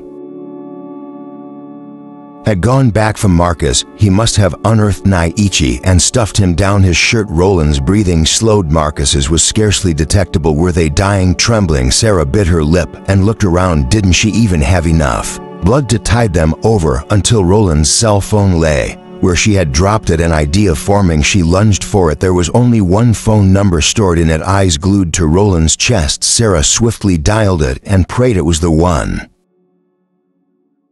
she needed. Flames stretched toward the clear Texas sky like golden fingers as the sun peeked over the horizon. Smoke billowed upward, cloaking the fading stars in charcoal clouds as cries shattered the dawn. Sirens blared. Men in camouflage ran around in panic disarray, dodging fire trucks, and a few civilians who had made it safely outside. Firefighters raced about in their tan and yellow gear, dousing the roaring conflagration that used to be a 3-story building with massive streams of water from numerous hoses to figures materialized amidst the chaos, their clothing and long black leather coats covered with blood and full of holes carved by bullets that couldn't kill them. Even as they strode toward the trees, small misshapen bits of metal emerged from their bodies and dropped to the ground, the wounds left behind sealing themselves within seconds. Looped over David's shoulder was a duffel bag filled with laptop computers, exterior hard drives, CDs, DVDs, and junk drives packed with information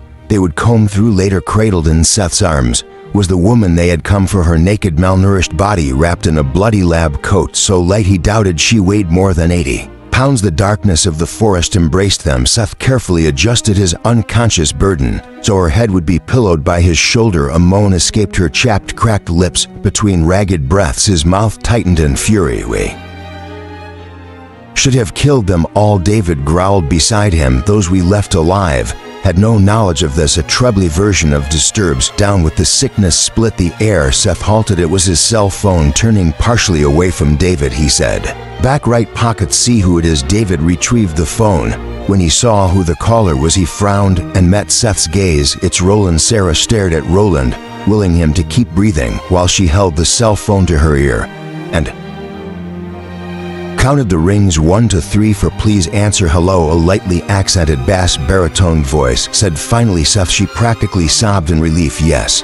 "Who is this?" "It's Sarah." "Sarah Bingham, Roland needs your help. I think he's dying." A giant of a man suddenly appeared before her out of thin air. Sarah shrieked and dropped the phone. "What happened?" he asked, gaping up at him. She couldn't find her voice, which in the end wasn't necessary. As soon as he turned his head, he saw Marcus and Roland laid out on the ground and swore fluently. He was quite an imposing figure, standing over 6.5 feet tall. He had broad shoulders and a slender, yet muscular, athletic build. His face was utterly flawless, not too rugged, not too pretty. Strong jaw, patrician nose, no wrinkles or sagging skin or anything else she would think the oldest immortal guardian would sport. Even more astonishing, his dark clothing was wet with blood and riddled with twice as many bullet holes as Roland's. "What the hell?" As he knelt between Marcus and Roland, who looked frighteningly close to death, his dark coat pulled around him and his long black hair fell forward to brush the ground. "You are Seth, right?" she asked when she could speak again. "Yes." Peering through the trees at the flames swallowing Roland's house, he said as succinctly as possible, "Tell me what happened." "The vampire who staked Roland to the ground led another attack on us last night, then sent roughly a dozen men, humans, to finish the job. Today I saw Roland follow one outside. The man set the house on fire. I assume Roland killed him. The others are all dead inside." "Are you injured?" "No." He rested one of his large hands on Marcus's chest, then held the other out to her. "Take my hand, Sarah." Roland seemed to trust this man, so Sarah decided she would do. Scrambling forward on her knees, she took his hand. "Now touch Roland." She had no idea if this was a healing ritual or what, but obediently rested her hand on Roland's chest. Seth's dark, enigmatic gaze caught and held hers. "You may find this a little disorienting." "Find what disorienting?" "A feeling of weightlessness similar to that which one feels in an elevator swept over her, gripping Roland's t-shirt tightly. She abruptly found herself in complete darkness. Lights flickered on and Sarah stared in astonishment at the spacious living room that had inexplicably replaced the tree's plush cream carpet, provided a kinder bed for Roland and Marcus than the hard ground previously had. The scent of vanilla replaced that of smoke. Seth released her hand and pulled a cell phone from his back pocket as he dialed a number and held it to his ear. Sarah stared down at Roland. His face was so blistered and bloody he was nearly unrecognizable. Taking one of his hands in hers, she gently stroked his sweat-dampened hair. The lump in his shirt moved and wriggled its way up to the neckline. A second later, Nietzsche's tousled head poked out beneath Roland's chin. "Hi there," Sarah whispered, still fighting tears. "You okay?" Nietzsche, the little cat, looked around, wormed the rest of its body out of the t-shirt, then darted away to hide under a nearby chair. Sarah lowered her gaze to Roland. The rise and fall of his chest was barely detectable, the time between breaths so long she feared each one may be his last. Seth spoke suddenly. "Seth, I have need of your cleaning skills. Roland's house is on fire, with approximately 11 humans inside, one outside, all dead. He lives in an isolated area, so I don't know how long it will take someone to notice the smoke and call the fire department. They could already be on their way." He rattled off the address. "I doubt it, knowing Roland. It will be impossible for anyone to trace the house to him, but go ahead just to be on the safe side. Thank you." As he returned the phone to his pocket, Seth studied Sarah intently.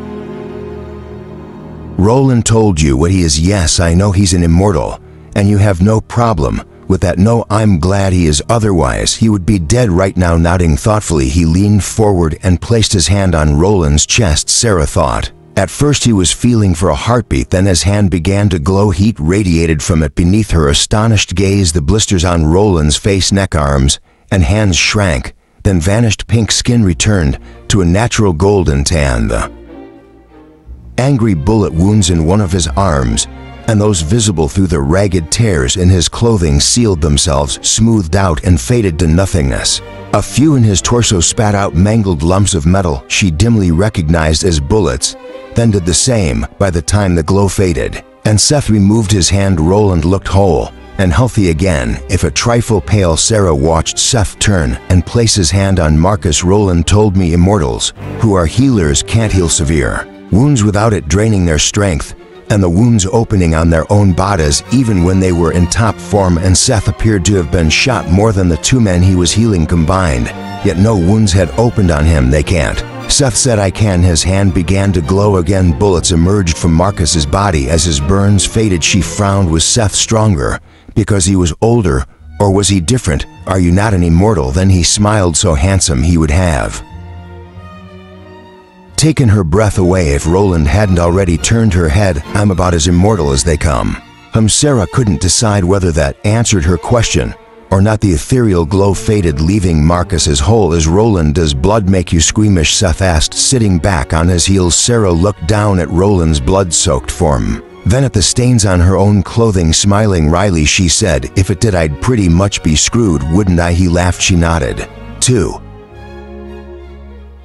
Roland still holding his hand and stroking his hair. Is he going to be okay? Yes, but he needs blood. I offered him mine, but he wouldn't take it. His eyebrows rose. You did? She nodded. He said it wasn't enough. More likely, he was afraid that in his condition, he might lose himself and take too much. There should be a goodly supply of it in the refrigerator. Would you mind getting some while I make them? He motioned to Roland and Marcus. More comfortable, just point me in the right direction. He did. The kitchen is right through there. Sarah stood and hurried to the kitchen, surprised to discover her legs were trembling. The room was dark when she entered. Sliding her hand along the wall, she found the light switch and turned it on. Wow, she didn't know whose place this was, but it was friggin' huge. Most of the two-bedroom frame house she was renting could easily fit inside this kitchen. Crossing to the very expensive-looking stainless steel refrigerator, she opened the door on the right. It was nearly empty, spotlessly clean. Maybe all immortal guardians were neat freaks. It was sort of weird to think of them doing housework, killing vampires by night, then coming home to clean the fridge, mop the floor, or scour the bathroom by day. Ignoring the club soda, organic fruit juices, and natural salad dressings, Sarah bent and pulled open what looked like a modified meat compartment drawer. Bags of blood were neatly stacked inside. There was more in the vegetable bin. Seth hadn't specified how much she should bring, so Sarah took it all. Loading up, she filled her arms, shivering at the cold, elbowed the drawers shut, then let the refrigerator door close itself. The plastic bags weren't that easy to handle in bulk. They kept shifting and sliding and trying to slip out of her grasp. Juggling them as best she could, she hurried back into the spacious living room. Marcus and Roland were now conscious and seated side by side on one of the three sofas the room boasted. Seth was comfortably sprawled in an armchair across from them, the same one Nietzsche hid beneath. Roland's eyes widened when he saw her. This is all there is, Sarah said, dumping her load on the coffee table. Seth leaned forward and deftly caught one as it slid off the side toward the floor. Is that enough? More than enough, Marcus said, grabbing a bag and biting into it. Oh, did I bring too much? Roland leaned forward and picked up a bag. Had Seth not done the work for us, it would take all of this and more to heal our wounds and replenish our strength. But since he did, we need only enough to replace the blood we've lost. Sarah nodded and tucked her hands behind her back. They were starting to shake, and she was beginning to get that swollen-throated, weepy feeling now that the danger was over and reaction was setting in. She was so glad Roland was going to be all right, so relieved she wanted to crawl into his lap and wrap her arms around his neck. Instead, she locked her hands together and did her best to look like she wasn't about to embarrass herself by falling apart. Roland seemed hesitant to feet in front of her, hoping to reassure him. She pasted a smile on her face. I won't freak out, I promise you. Drinking blood is no more repellent to me than someone else eating one of those greasy triple beef hamburgers I see advertised on television. Roland wasn't sure he believed that as he brought the bag to his lips. Watching her carefully, he bit down and drew hard with his fangs. No grimace, no shudder. One would think she had just handed him a juice box. Nietzsche chose that moment to creep out of his hiding place and rub against Seth's black fatigue-covered calf. His striped and speckled gray fur and white paws were sticky with Roland's blood and stood out in darkened spikes. "Well, what have we here?" Seth picked the cat up, examined him briefly, then settled him in his lap. "Hello, Nietzsche, I didn't know you were still around." Oh, the gaze Seth turned on Roland was inscrutable. "You do realize that cats aren't actually supposed to have 9 lives?" From the corner of his eye, Roland saw Marcus frown. "Wait a minute," he said after draining the first bag. "That isn't the original nature, is it? That would make him, what, 40 years old?" 43, Seth clarified. Roland opted to remain silent and glanced up to catch Sarah's reaction as their words sank in her eyes. "Widened an immortal cat," she blurted incredulously. "There are immortal cats." "One immortal cat," Seth corrected as he stroked Nish's messy fur. Nish closed his eyes in ecstasy and began to purr and work his little paws. Seth's disapproval didn't have to be verbalized. Even Sarah seemed to sense it and edged closer to Roland. "Well, what's done is done. It was an accident." Roland began, setting his empty bag aside. "I came upon a vampire who was draining a woman dry when I attacked and started kicking his ass. She freaked out and pepper sprayed me." "Why?" Sarah demanded. "You were trying to help her. She wasn't lucid. She thought he was giving her a hickey, not killing her," he explained. "Before my vision cleared, the vamp got in a lucky shot and cut my carotid artery. It healed. But by the time I dispatched the vamp, took care of the woman, and got home, I had lost so much blood that I passed out before I could feed. I awoke sometime later to the feel of Nietzsche's sandpapery tongue licking my neck." He shrugged. "I don't know how much he consumed, but he hasn't aged a day since." Marcus studied the cat curiously. "Has it made him more violent? Is that why he attacked the raccoon?" "No, Nietzsche has always been very territorial, the little nutcase." Seth sighed. "Let's keep this between us, shall we? I have my hands full watching over all you guardians. I don't need immortal pets to be thrown into the mix as well." Roland and Marcus murmured their agreement, then each drained another bag. Sarah perched on the sofa arm nearest Roland. Seth waited until they were finished to speak. "Tell me what you know of the one who tried to kill you." "Not much more than the last time I talked to you," Roland said, raking a hand through his hair in frustration. "His name is Bastian. He's British, and he has raised a small army of both vampires and human minions." Seth's brow furrowed. "He attacked us again last night shortly after Marcus arrived as we were leaving Sarah's home. There were 7 vamps with him. A dozen more joined them after the fight began, all of whom deferred to Bastian and looked to him as their leader." Marcus threw in. Roland nodded. "The plan was to kill me and take Marcus alive." He gave a quick rundown of the fight and of Bastian leaving to pursue Sarah, eventually ceding the fight and fleeing. "You didn't follow him?" There was no censure in the question. "No, I was worried about Sarah and wanted to make sure she was all right." Seth stared at him a long moment, then looked to Sarah. "Were you hurt?" "No," she said at the same time. Roland said yes. A flush covered her cheeks as she shifted restlessly beneath their collective scrutiny. Roland was about to reach out, take her hand and draw her down to sit closer to him when she jumped up and bent to collect the full bags of blood that remained on the coffee table. "If you're finished, I'd better go put these up. I'm sure they're supposed to stay refrigerated." Watching her hurry toward the kitchen, he had to fight the need to follow. "The humans who attacked us today were also Bastian's," Marcus added. Seth rubbed Nietzsche's chin. "How did they find you?" Guilt pricked Roland as he recalled accusing Sarah of helping them. "Bastian must have circled around, lingered downwind, and followed us." Marcus shook his head. "If he followed us, he did it on foot. I would have seen and heard a car or motorcycle, even with the headlights off, and considering his injuries," Roland said, "he would have had to have been damned determined. This feels like a personal vendetta to me." "Personal vendetta or not, this needs to be taken care of," Seth decreed. "The more vampires he creates and humans he brings into the fold, the greater the risk of exposure. Too many humans have cell phones that take pictures now, with an army of vamps that size all feeding in one area. It's only a matter of time before someone catches something on video." "We're working on it." It was a lame response, but the best he could do at the moment. "Where are we, by the way? Whose house is this?" "David's. He said to tell you that you're welcome to stay as long as you need to." "That's very generous of him. Thank him for me." "Will you?" "Sure." Roland exchanged a look with Marcus. Marcus returned his attention to Seth. "All right, since he won't ask, I will. Is the blood all over your clothes? Ours or yours?" Seth glanced down as though only then noticing his condition. "Mine." That was it, nothing more. His exasperation showing. Marcus sighed. "Are those bullet holes?" he pressed, motioning to the numerous small tears in his clothing.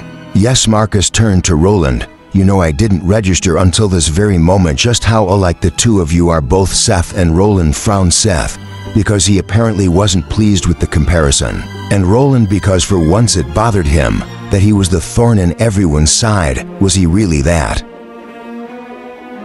big a pain in the ass? "Yes." Seth answered the unspoken question, then grinned when Roland reached up and stroked one eyebrow with his middle finger. "Look," Marcus said, "I only asked because there must be at least 2 or 3 dozen of them. Are you all right?" "I'm fine." Marcus, when Sarah called, "I was just wrapping something up and didn't have time to change." "Do you need blood?" He shook his head. "My wounds have healed." Roland stared at him. "What exactly is going on in Texas? Could it be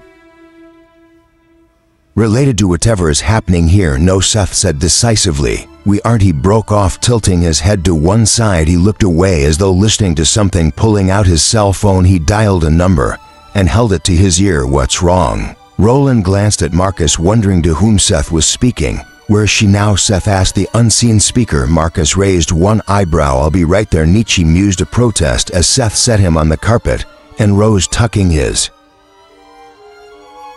phone back in his pocket. "I have to go." Marcus stood. "Wait, does David have a computer?" "A laptop, but he took it with him."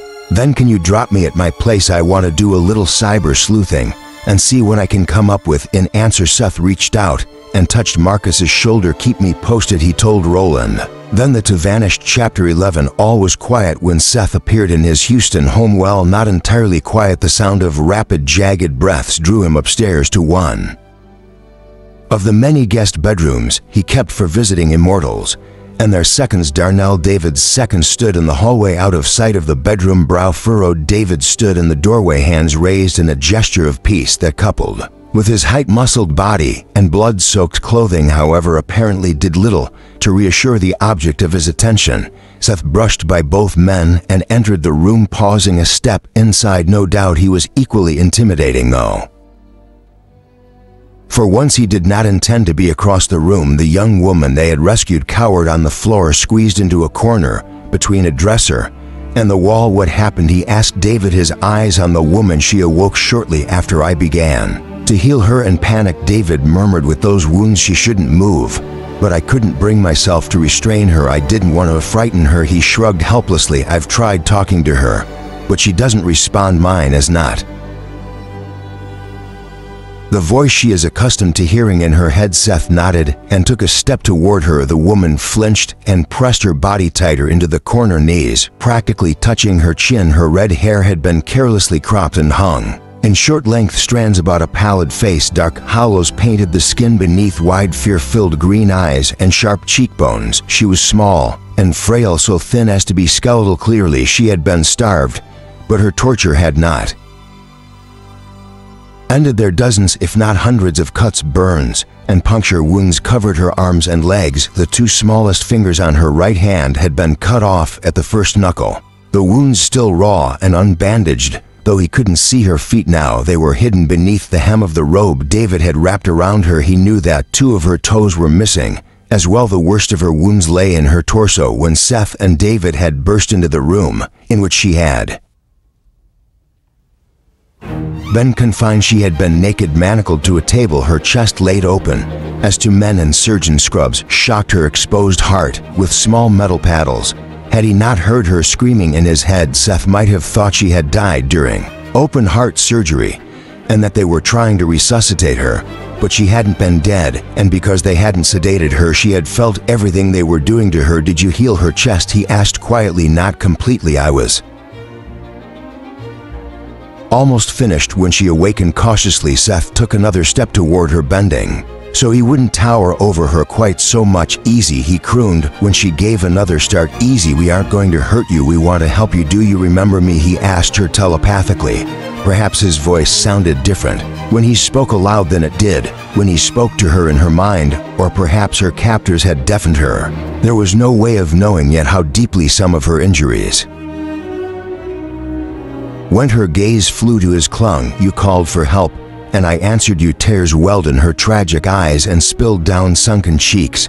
My name is Seth. He took another step, then another. She looked at David anxiously, then back at Seth. David won't hurt you. He was trying to heal you when you woke up and became afraid. Seth sank to his haunches so their faces would be on more of an even level, then eased even closer, extending his right hand palm up. You are safe now. Those men will not find you here. Won't you let us help you? Her gaze dropped to his bloody clothing and hand, and a question arose amongst the fear in her expression. He smiled. They did not want to let you go, but we heard you calling out to us and refused to leave. Without you, both of us were injured, but we have recovered. He was close to her now, almost close enough to touch. Please, I can feel your pain. Let us ease it. Let us heal you as we did ourselves. Hesitantly, she reached out and placed her left hand in his. Seth smiled, covering it. He slowly slid his other hand up her arm to her elbow.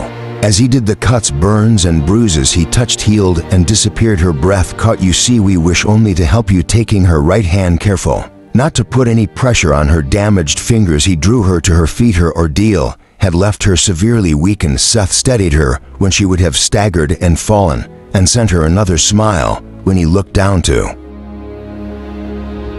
make sure he didn't tread on her bare feet with his big boots. He froze. David, did you heal her foot? He asked neutrally. No, I started with her chest and got no further. Why? He met his friend's concerned gaze. Her missing toes have grown back. What? David took a step forward so he could better see her feet. How is that possible? She's human. Both men looked to the woman for an answer. The fear returned to her face tenfold. Chiding herself for being such a coward, Sarah left the kitchen and entered the living room, only to find it empty, save for Roland, who stood beside the newly stained sofa. Where's everybody gone? He said simply, circling the coffee table and slowly approaching her. Seth had some emergency that required his attention, and Marcus was eager to get home. I didn't even hear them leave. His lips quirked wryly. They didn't use the door. Oh, Seth had done that teleportation thing again. Freaky. Sarah wrung her hands in front of her in a vain attempt to stop their trembling. Pausing several feet away, Roland studied her, his crimson-streaked brow furrowed. Are you all right? She nodded, lowering her gaze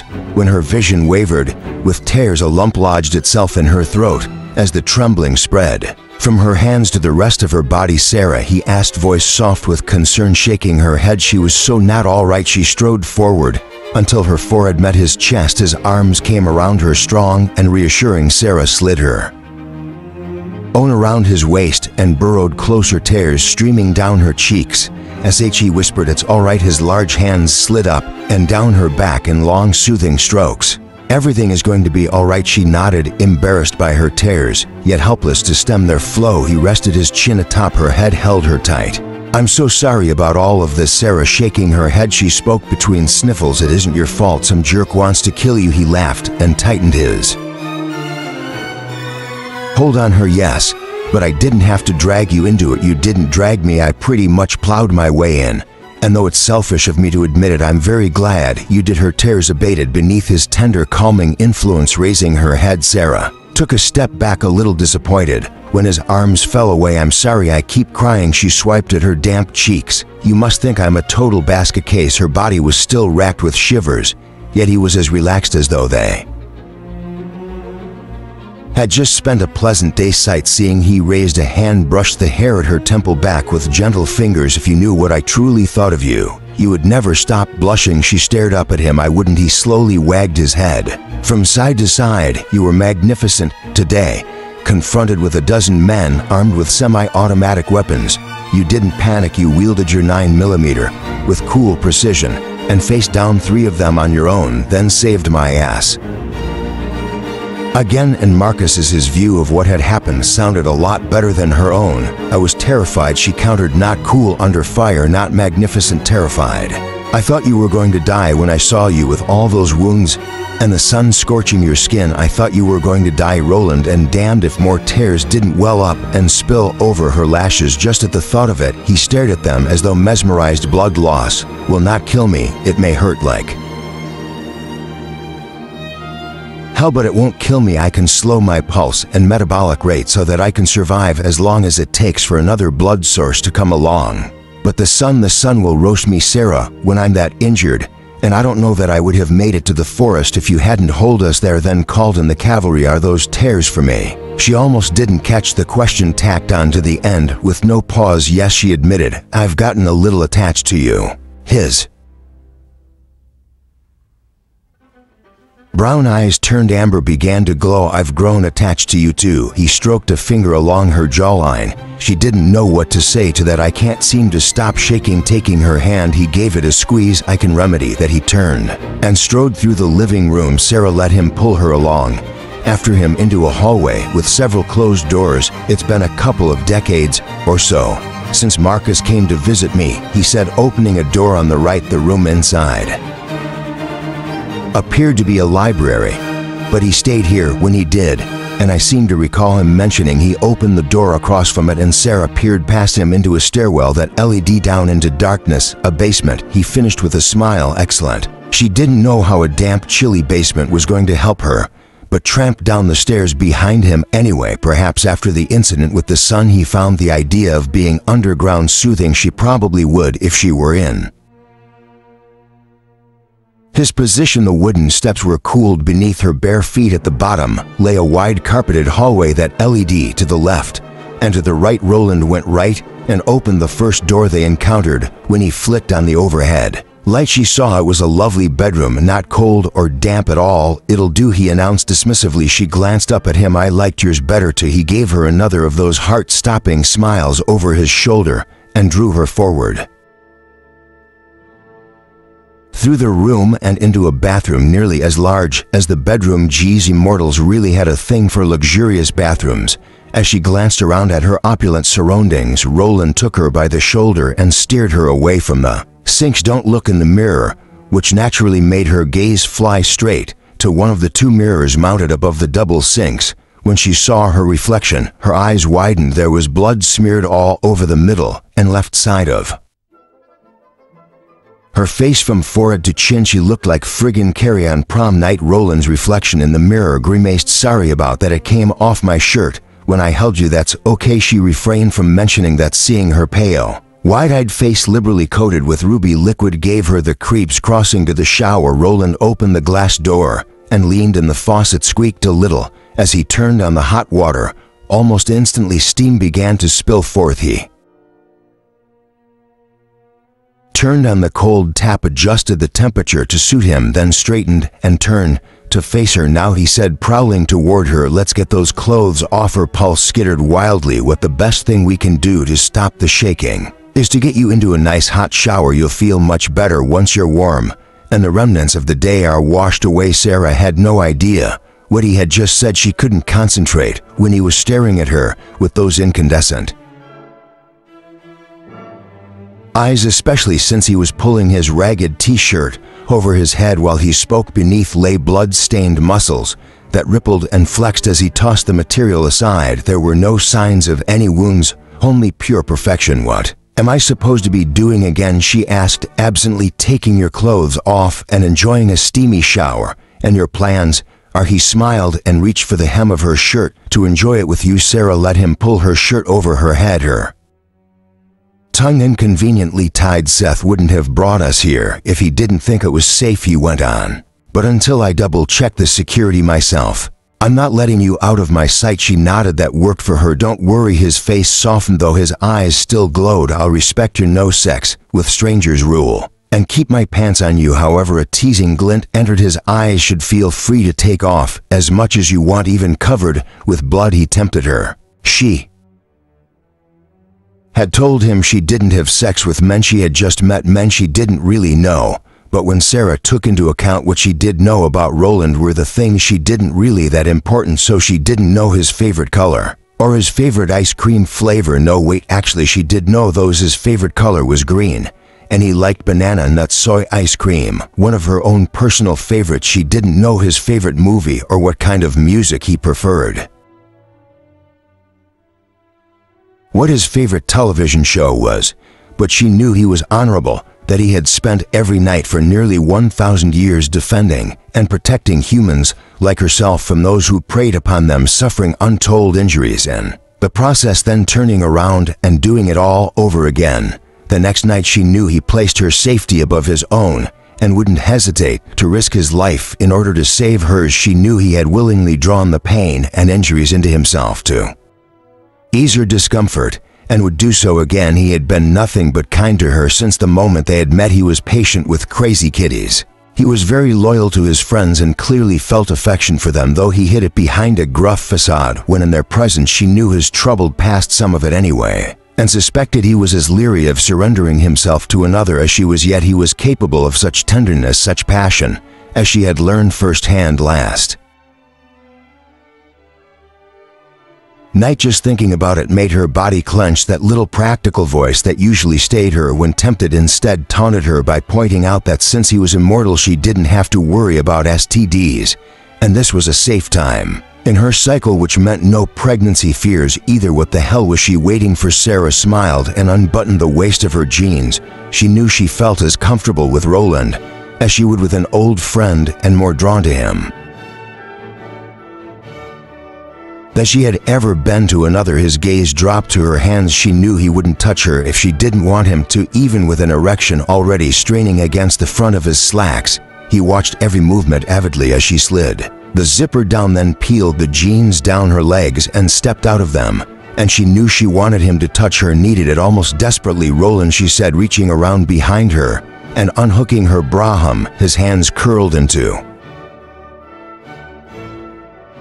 fists at his sides as the black lace fell away. You aren't a stranger. Roland stared at her, pulse racing. He wasn't a stranger. Are you saying? I'm saying take your pants off. The sooner we wash this blood off, the sooner you can do to me all of those things I can see you're thinking about doing. Oh shit. His pants were on the floor before she drew her next breath. Sarah jumped at his super quick movement, then laughed. He grinned, shrugging sheepishly, then felt compelled to caution her. This could be a reaction to the violence, and having come so close to getting killed, Sarah, he had experienced such a reaction himself a time or two before he had been transformed. That need for a physical reaffirmation of life after coming so close to death. I know I don't think it is, but if I'm wrong I don't care. I just want your hands on me everywhere as soon as possible. I can do that, he murmured, stepping closer. She raised her face to his for a kiss, eyes twinkling. No, you can, but do you want to? Placing his hands on her hips, he brushed his lips against hers. You already know the answer to that. Roland teased her with his tongue grazing her lower lip, then gliding within, withdrawing, sliding within, withdrawing. She tasted so good. Moaning, she rose onto her toes, wrapped her arms around his neck, and leaned her nearly bare body into his. Her soft, full breasts came to rest against his chest. His cock, no longer restrained by his pants, was trapped against her flat belly. It was torture, wonderful, exquisite torture, because he wanted to bury himself inside her and couldn't, not yet. Hooking his thumbs in the waistband of her black panties, he tore himself away from her lips long enough to slide the small scrap of material down her body to the floor. She made a light sound of protest at his retreat, then rested a hand on his shoulder as she liberated one foot and used the other to kick the panties away. When he looked up, his face was nearly on level with the triangle of dark curls he had touched through her jeans the night before. He wanted to lean forward, kiss her there, lick her, stroke her. He glanced up, saw her staring down at him, seeming to read every thought as it occurred to him. Maybe we can forgo the shower, she whispered, shifting the hand on his shoulder. She moved it up to tunnel through his hair, grip a fistful, and give it a light tug. Excitement shot through him. Oh yeah. This was going to be good. This was going to be so fucking good. But as he rose, preparing to pounce and please her in 100 different ways, he caught a glimpse of himself in the mirror behind her. Unlike Sarah, who only had blood on her face, hands, and a little bit of her chest, he was covered in the crimson liquid. He had been shot a dozen times or more, had bled copiously, and had been spattered with the blood of his opponents as well. There was scarcely an inch of skin left. Clean it. even dampened his hair. He couldn't come to her like this. She glanced over her shoulder, caught his reflection in the mirror, and turned back, eyes questioning. "I'm sorry," he said. "I wasn't thinking." "I wasn't either." She looked at the steaming shower, then back at him, lips quirking. "Wanna race?" he grinned. "I'll wash you, if you'll wash me." Deal. Laughing, they stepped into the shower and closed the door. Steam swirled around them, brushing their skin. With spectral fingers, Sarah closed her eyes, ducked under the water, scrubbed at her face, then gave the spray her bag. Roland's breath caught as she tilted her head back, ran her hands through her hair, elbows pointed at the ceiling. Water sluiced down her body, over her shoulders and full breasts, skipping off the hardened pink tips. Her long hair darkened to black, straightening as it molded itself to her slick form in a shiny curtain. One thin section slid down her chest, hugged her breast, and continued down to tease her belly button. When Roland raised his gaze once more, it was to find she had opened her eyes and was watching him. "You're so beautiful," he told her. She smiled. Her lashes were dark and spiked with moisture. "So are you. I've never showered with a woman before," he admitted. "Really? What do you think so far?" He felt a slow smile stretch his lips. "I like it." Grinning, she moved aside so he could take her place. Roland stepped beneath the spray, reluctantly ceding his ability to stare at her. He turned away and began rinsing his hair, face, and chest. The water turned red as it sluiced down his front, collecting more blood from his arms, abdomen, and legs. By the time it circled the drain, it looked like cranberry juice. When his front was as clean as it would get without soap, he turned his back to the spray. Sarah had taken a cloth from the recessed shelf and was lathering it up, her gaze firmly fixed on his ass. When he faced her, she hastily raised her eyes to meet his. He grinned. "Caught you laughing." She blushed. "What's good for the goose is great for the gander." He grabbed a second cloth, randomly chose a shower gel from the selection provided, and started lathering it. "Turn around." She gave him her back, so delicate beneath his large hands, as he slid the thin soapy cloth across it, shoulder to shoulder, down to her narrow waist, over the smooth round globes of her bottom, following the curves of her lightly muscled thighs. He knew these curves, every gentle flare, subtle dip, and hollow down to her tiny feet. He had learned them well last night, memorized them, dreamt of them. He could hear her heartbeat pick up, her breath shorten as he drew the cloth down the back of her thigh to her ankle, around and up the front to the bend at her hip, then down the outside, around and up the inside, until his soapy knuckles grazed the curls at her center. A pause, then down the back of the other thigh, up the front, down the outside, and slowly up the inside to end with another brush of his knuckles. "Turn around," he said again, his voice raspy with the desire that made him so hard he thought he might burst if he didn't have her. Soon she swung around to face him, face flushed with need. As he rose and reached toward her, she stayed his hand. "My turn." When he opened his mouth to protest, she made a twirling motion with her index finger. Roland gave her his back, molded to her small hand. The soapy cloth touched his shoulder, smoothed across his back in firm but languid strokes, drifting lower down to his waist. The water from the shower head pounded his front, pouring over his ultra-sensitive shaft, adding to the pleasure of her every touch. When both of her hands settled over his ass and squeezed, he moaned and dropped his head back. Her hands left him, her front pressed against his back. When he felt her reach around him, Roland glanced down and saw her dangle the cloth under the spray until the pink suds were whisked away. She stepped back. He heard her add more soap to the cloth, lather it. Then it was brushing the back of his thigh, slipping down to his ankle, around, up the front, down the outside, just as he had done to her, and up the inside, until her knuckles brushed his balls. With just the lightest touch, he hissed in a breath as pleasure darted through him, down the back of his other thigh, up the front, down the outside, and up the inside. Anticipation as sharp as a knife. But she stopped without touching him. This time the cloth withdrew. He let his breath out in a faint sigh of disappointment, then sucked it in again. When her small hand, slick with soap and free of the cloth, slid between his legs, cupped his sack and fondled him, squeezing gently. His cock jumped. The need to be inside her was so strong he shook with it. "Sarah," he moaned. Her hand left him. "Turn around." Sarah was practically panting with need when Roland spun around and faced her.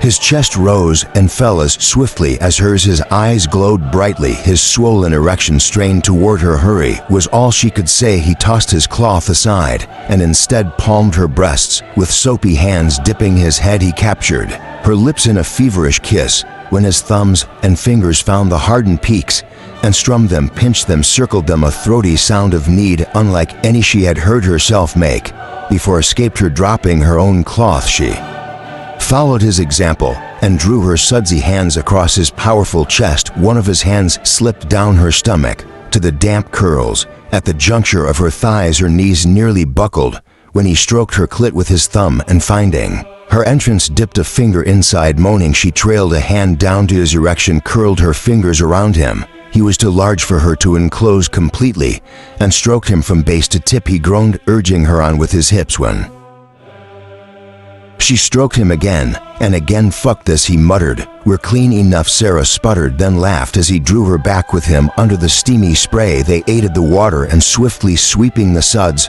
from their bodies. Her hands teased him, his hands teased her. He shut off the water, then lifted her. "Wrap your legs around my waist," he growled. Sarah did so, eagerly trapping his long hardened length between their bodies. They didn't pause to dry off. He merely carried her into the bedroom and tumbled them smoothly onto the bed. "No more preliminaries," she begged as he settled his way to top her, his hips between her thighs, his upper body propped on his hands. "I want you inside me," he groaned and reached between them, positioning his erection at her entrance, rubbing the smooth head against her. "Next time, you'll let me taste you first," he vowed, then plunged inside her. Sarah threw her head back as he filled her. Yes, he withdrew almost to the crown, then plunged again. More, she purred. A very masculine chuckle rumbled forth as he obliged her. Sarah stared up at him raptly as he continued to thrust, grinding against her, driving her pleasure ever upward. Short dark hair fell over his forehead in wet spikes that dripped cool water onto her every time he thrust. His luminous amber eyes were brighter than she had ever seen them. His fangs had lengthened and peeked out from between soft lips, heavy muscles bunched beneath smooth skin beaded with moisture. Sliding her hands down his back, she gripped his muscled ass and urged him on, arching against him as the pressure built and built and built. He felt so good inside her, so hard, touching all the right places. She screamed his name as she came, heard her own emerge from his lips on a groan as he followed her over the edge. Their breath emerged in gasps as the pleasure gradually spiraled downward, and a lazy contentment enfolded them. Drawing one of her legs up over his hip, Roland rolled them onto their sides, bodies still joined, and cuddled her close. By the time she regained enough of her breath to speak, the fatigue brought on by too many days with too little rest and too much adrenaline caught up with her, and she drifted into a deep sleep, surrounded by his warmth and soothed by soft caresses. Chapter 12. You said earlier that I wasn't the only woman you've cared about that you had found standing over you with a knife, Sarah roached softly. She had awoken some time ago to the wondrous feeling of Roland's hands and mouth exploring every inch of her. It had been slow and sweet this second time, each of them leisurely learning where and how the other liked to be touched would evoke the most pleasure, until they were once again swept away. Roland sighed. He was lying on his back with her curled up against him. Who was she? His hand covered hers on his chest and toyed with her fingers. There were two, he confided grimly. The first was my wife. Her heart clenched, while the thought of him with another woman was unpalatable. The knowledge that that woman had deceived him both infuriated and baffled her. Why would any woman in her right mind want to hurt Roland? Sarah propped her chin on his chest so she could look up at him, but he avoided her gaze, instead focusing on her hair as he combed his fingers through it. Once I escaped the vampire, all I could think about was getting home to Beatrice. Though ours was an arranged marriage, I loved her and thought she loved me. We had known each other since I was sent to foster with her father when we were children and shared a close friendship. Our marriage was a happy one and gave me two beautiful children before I was captured and transformed. If his children had looked anything like him, they had been gorgeous. His lips formed a bitter smile. They were all so surprised to see me when I strolled into the great hall After making my escape, I had been gone for months. Everyone believed I was dead, killed with the rest of my party that day. Those seated around the trestle tables went absolutely silent. At the high table, Beatrice whispered my name and fainted. I thought my brother would do. So pale did he turn, I didn't know yet. You see that he had betrayed me. He twined a lock of her hair around one finger. Edward embraced me, told me how he had searched and searched for me. My wife ran to me, covered my face with kisses and tears of joy. I was such a fool, I damn near wept too. Sarah stroked his chest, wishing she could ease his pain, regretting stirring up such bad memories. She took me upstairs, bathed me, fed me, made love to me oh so tenderly. That was hard to hear, and tucked me into bed. I awoke an hour later to the feel of her plunging a dagger into my chest. Shock pierced Sarah. His wife had stabbed him. Roland met her gaze, his brown eyes full of self-mockery. She didn't know what I had become, that I could live through such a wound, and thinking I was dying. Told me all when my brother had returned home shortly after we married. She had fallen in love with him. Inside, Sarah cringed. Edward loved her as well, and the two of them secretly cuckolded me. From then on, the son and daughter I adored, she swore, were my brother's offspring, not my own. Oh, Roland. And it was she who had heard rumors of the vampire and talked my brother into arranging for me to be taken and killed so Edward could have both the title and Beatrice. By returning apparently hale and hearty, I had ruined everything. So she stabbed you? Sarah asked incredulously. That didn't work out quite the way she thought it would. I should hope not. Sitting up, unable to contain the outrage she felt on his behalf, she settled back on her heels, facing him. I can't believe she did that to you, that she would even cheat on you, let alone try to kill you. Your brother was clearly an asshole, and even if he wasn't, why the hell would she want him when she could have you? Was she freaking crazy? His eyebrows flew up. What did you do? His gaze turned watchful. I killed them. Oh, that took some of the wind out of her sails. Well, good then. You don't think me a monster for doing so? No, I'm a firm believer in an eye for an eye. They tried to kill you twice and would have succeeded if you weren't different. If you had let them live, they probably would have tried a third time. As far as I'm concerned, it was self-defense. He rested a hand on her thigh. To be honest, it was an accident. I was newly turned and unused to my increased strength and hungers. The craving for blood is strong in the beginning, and I was losing a lot from the hole in my chest and my rage and pain. I drained her dry before I even realized what I was doing. That must have made him feel even worse. And your brother, when he came to collect my body after she supposedly finished me off, I hit him too hard and fractured his skull badly, because the wound in my chest had not had sufficient time to mend itself completely. Healing him would have left me weak and at his mercy.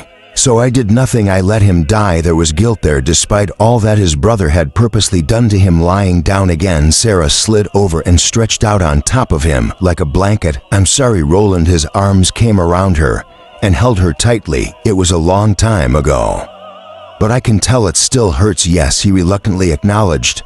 Maybe she lied about the children.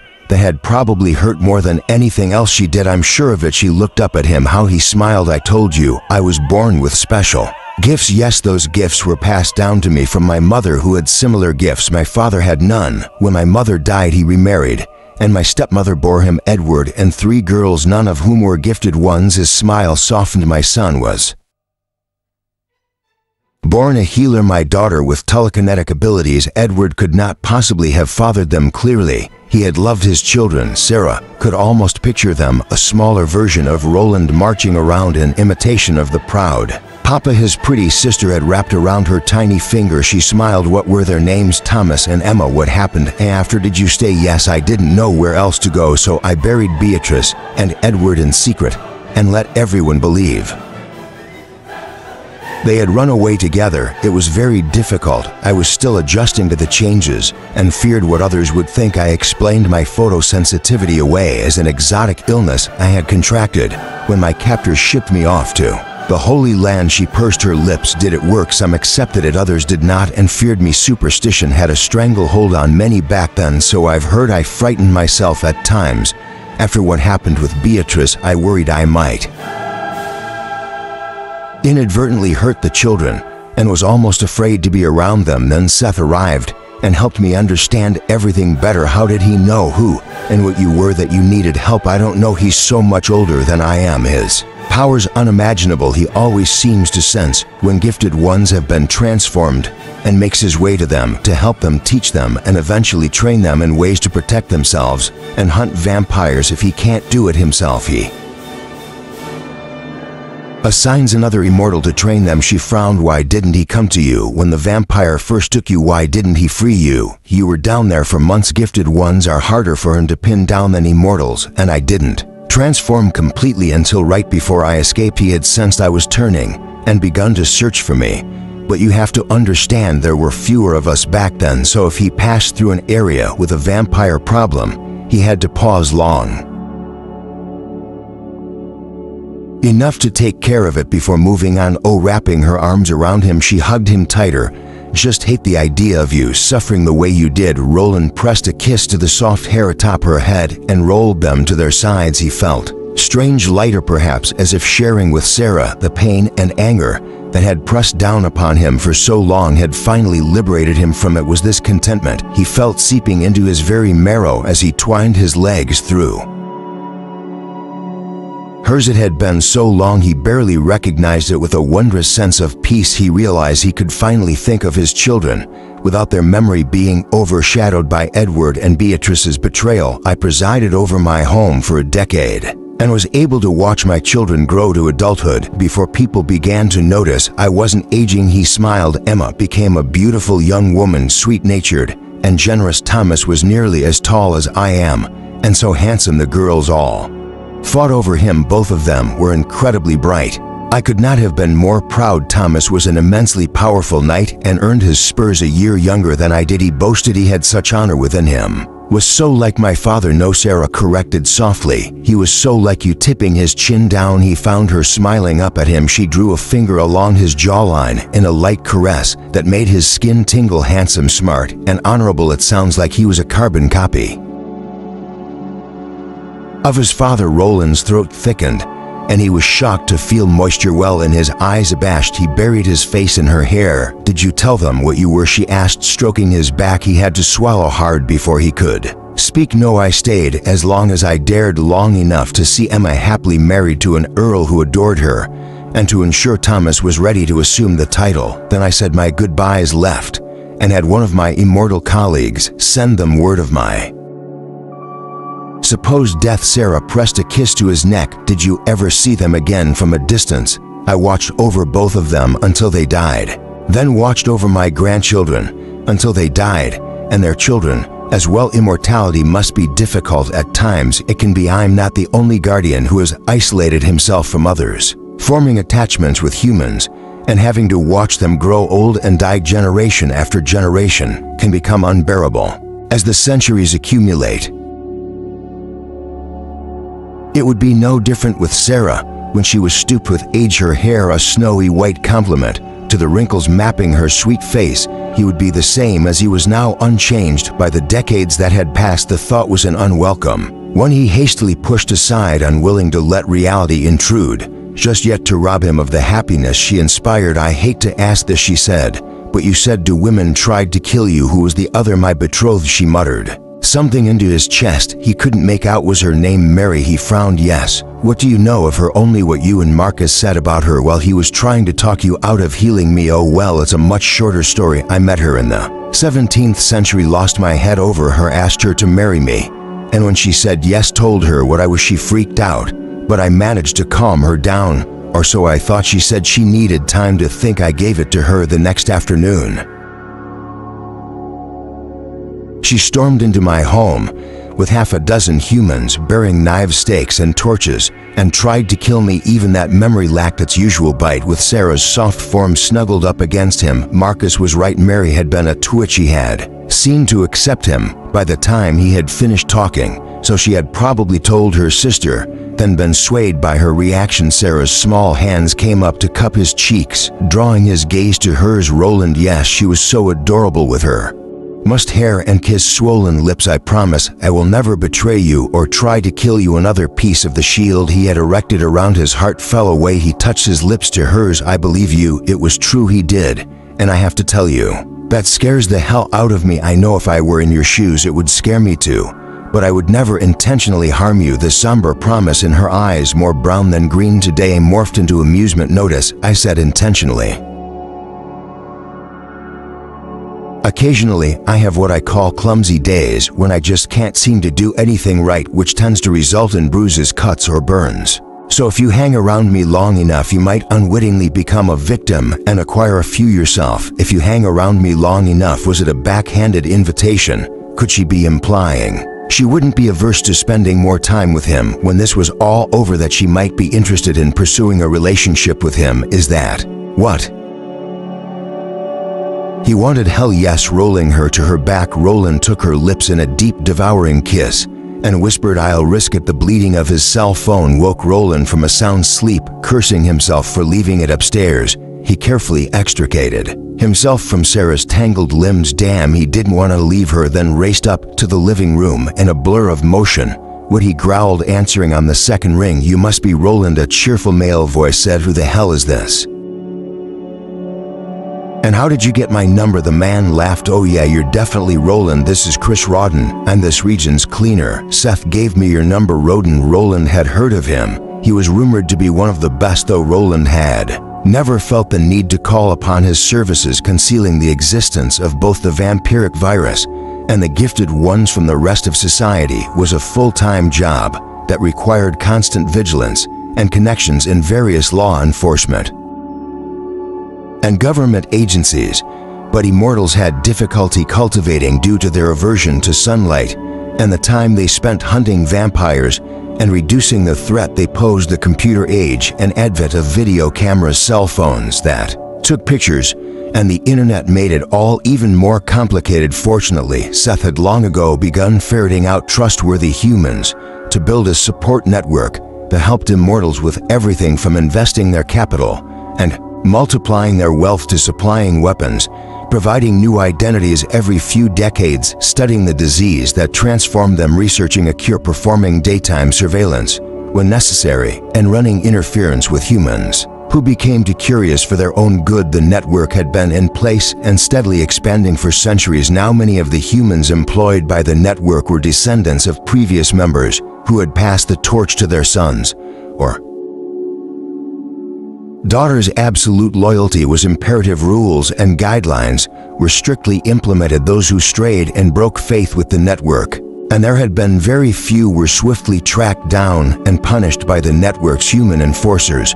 With no immortal interference, the role of cleaners was fairly self-explanatory. They cleaned up the messes Immortals sometimes left behind. "How did it go?" Roland asked, tamping down his irritation at being ranked on by a human he didn't even know. "Just fine," the man responded in more business-like tones.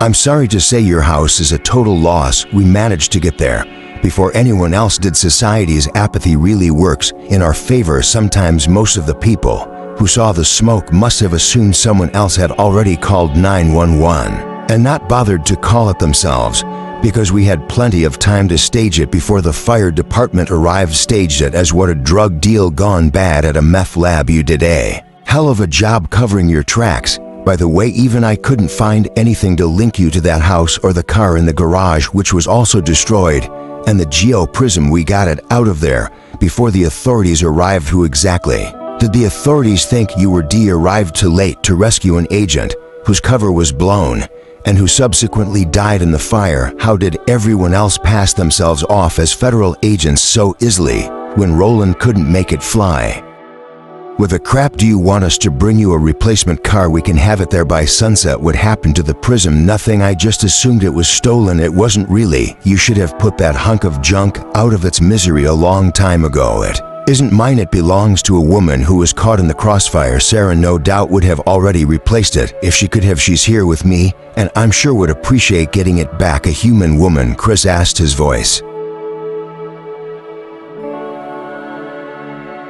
deadly serious. Roland stiffened, having never called upon cleaners. He wasn't sure how they dealt with humans who had been exposed to the truth. "Yes, I'll be there within an hour to pick her up." "The hell you know the rules, Roland. Any human who fucked the rules, her knowledge puts us all at risk." Chris reminded him, "At the very least I need to sit her down, have her sign a confidentiality agreement, and impress upon her what will happen if she ever violates it. The threat was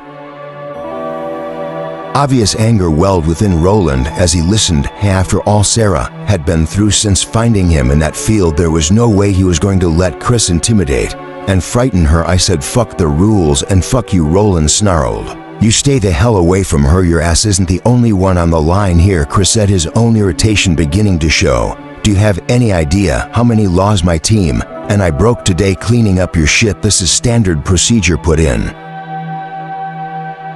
place to protect us all if she wigs out and decides to tell she isn't going to wig out.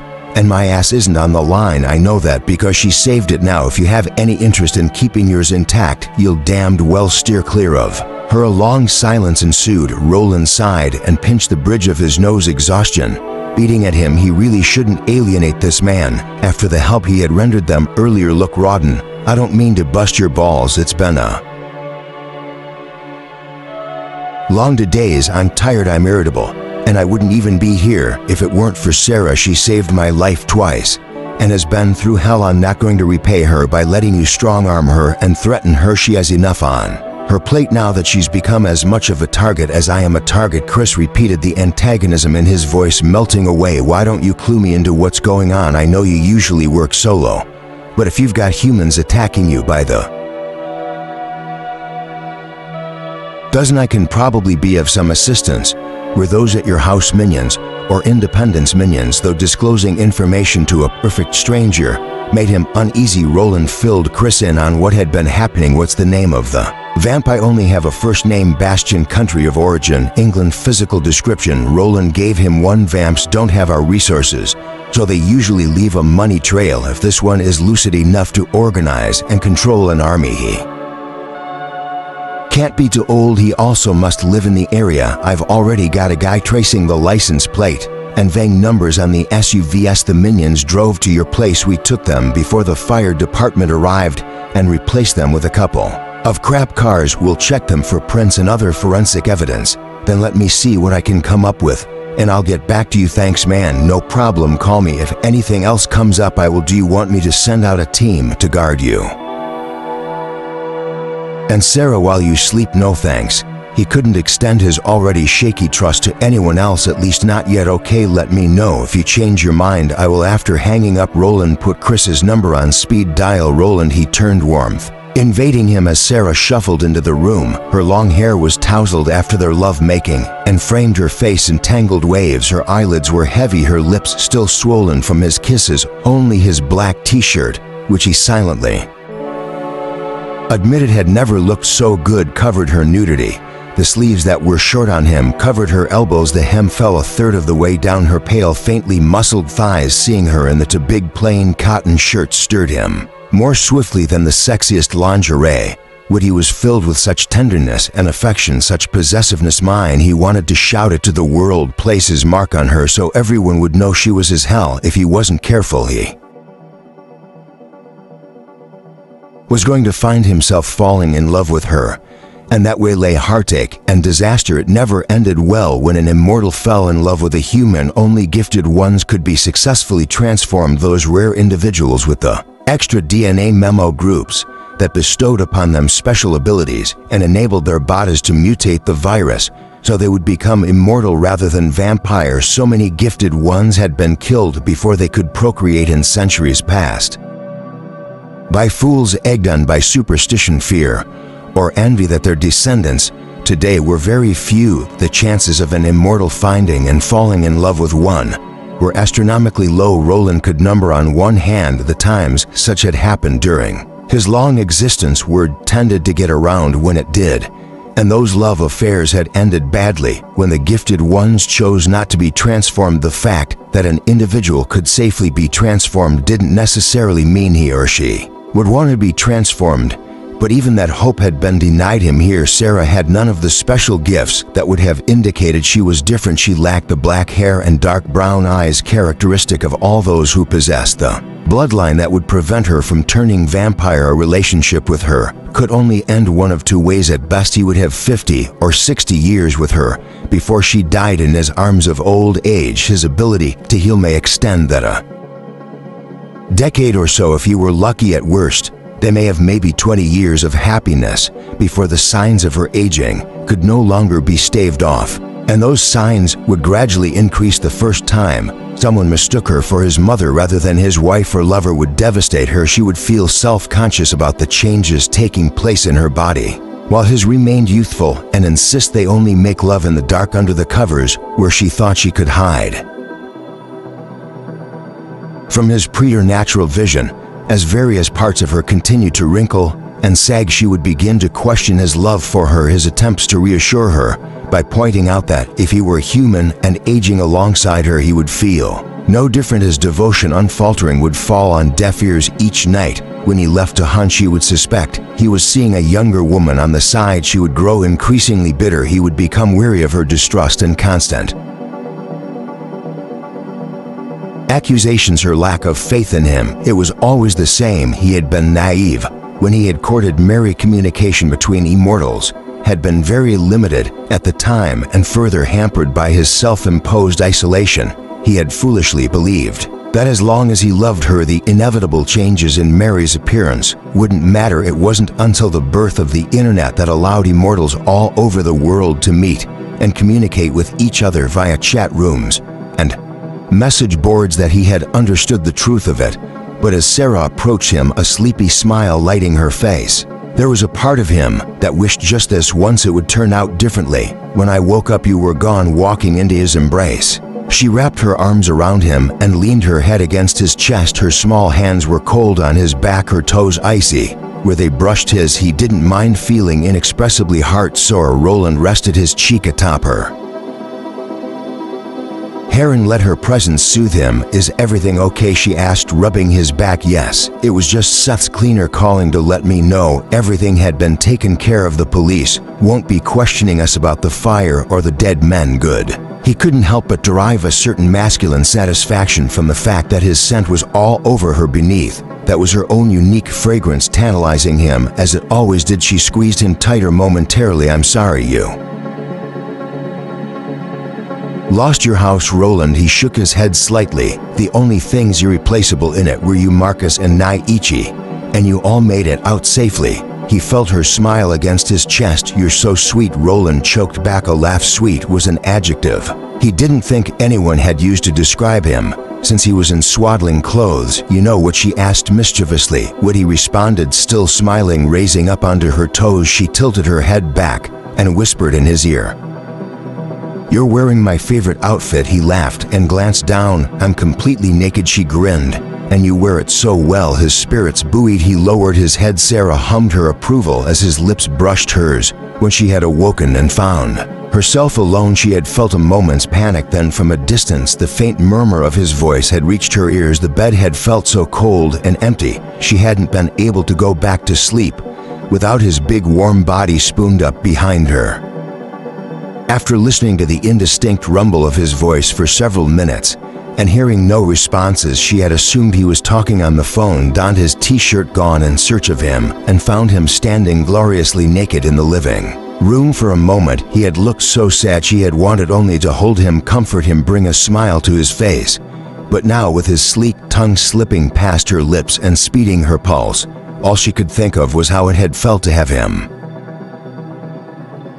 inside her, moving in long, deep, hard strokes that had made her want to scream and had sped her toward one fantastic orgasm after another. Withdrawing her arms from around his waist, she slid her hands up his muscled chest, over his shoulders, and tunneled her fingers through his short, silky hair. He groaned as she raked her nails across his scalp and hungrily returned his kiss, bending his knees so she wouldn't have to stand on her toes. He grasped her nape with one hand and locked her to him while he slid the other down over her hip and thigh. She shivered when that hand dipped beneath the hem of the shirt she wore and slowly began to climb again, drawing the soft cotton along with it. Cool air rushed over her rapidly, heating flesh as he cupped her bottom and squeezed, dragging her tighter against him. The long, hard length of his erection prodded her stomach as he insinuated a strong thigh between her legs and pressed against her sensitive core.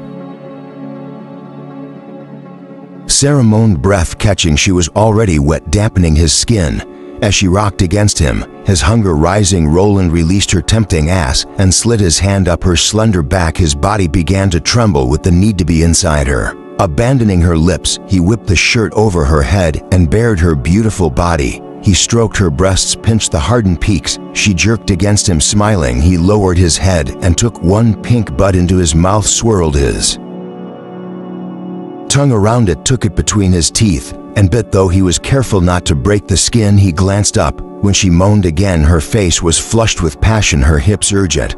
As they rocked against him, she was so wet for him, he wanted to taste her. Now dropping to his knees, he parted her legs and feasted upon her center. The dark triangle of curls was damp with need, her scent going straight to his head like a glass of champagne. She cried out as his tongue sought her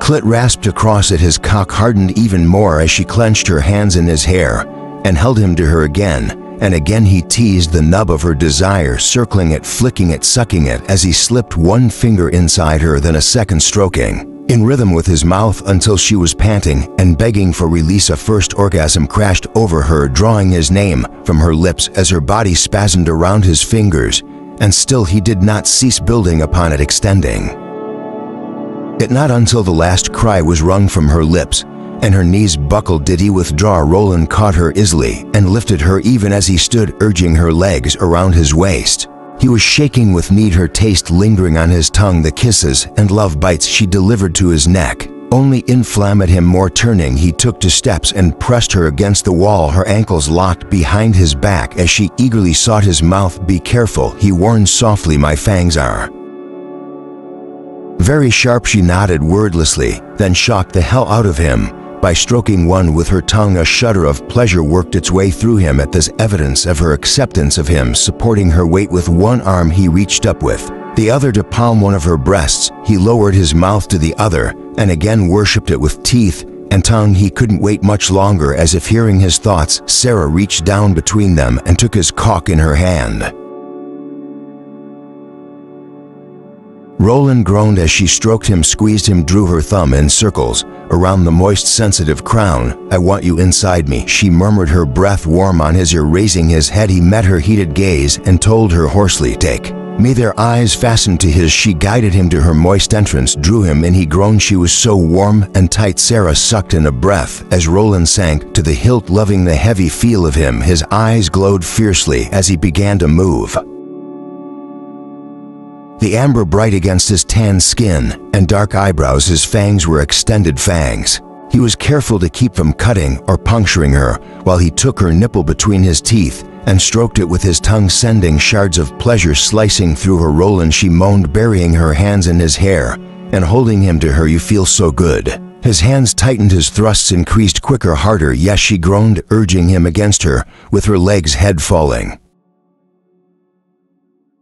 back against the wall. He trailed his lips up her breast, over her collarbone to her neck, found the pulse beating frantically just beneath the surface. Was he going to bite her? It wasn't fear that raced through her at the thought, but excitement. He stroked his tongue across the skin, a gentle grazing of his teeth followed as he drew his free hand down her stomach, delved into the tatch of curls to tease her clit. It was too much. Sarah splintered apart in his arms, crying out as a second climax, even stronger than the first, careened through her. Roland joined her with a groan, her body milking his as wave after wave of pleasure buffeted her. When the last ripples had faded, he leaned his forehead against the wall beside her, his damp cheek pressed to hers. Their breath came in gasps as he wrapped both arms around her and held her tightly. That was incredible, she said between breaths, sliding her arms around his neck and holding him close, though her sated body wanted to sink into a boneless heap. At his feet he raised his head, drew back just enough to look down at her. She smiled, cupped his face with one hand. Those eyes, she murmured, entranced by their glow. He nuzzled her palm, pressed a kiss to its center. You're so beautiful, she told him, and couldn't care less that the word was more often used to describe women. He was beautiful, and despite his apparent misgivings, she liked seeing him like this, eyes bright as the moon, so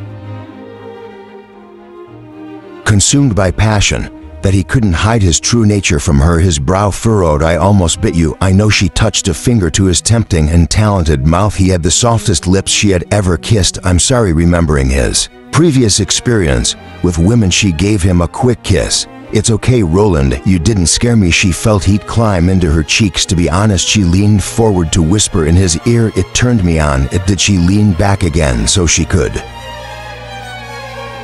see him. His face was lit with the most adorable boyish smile she had seen on him thus far, making her doubly glad she had told him. Really, he gave her a quick buoyant kiss that made her smile.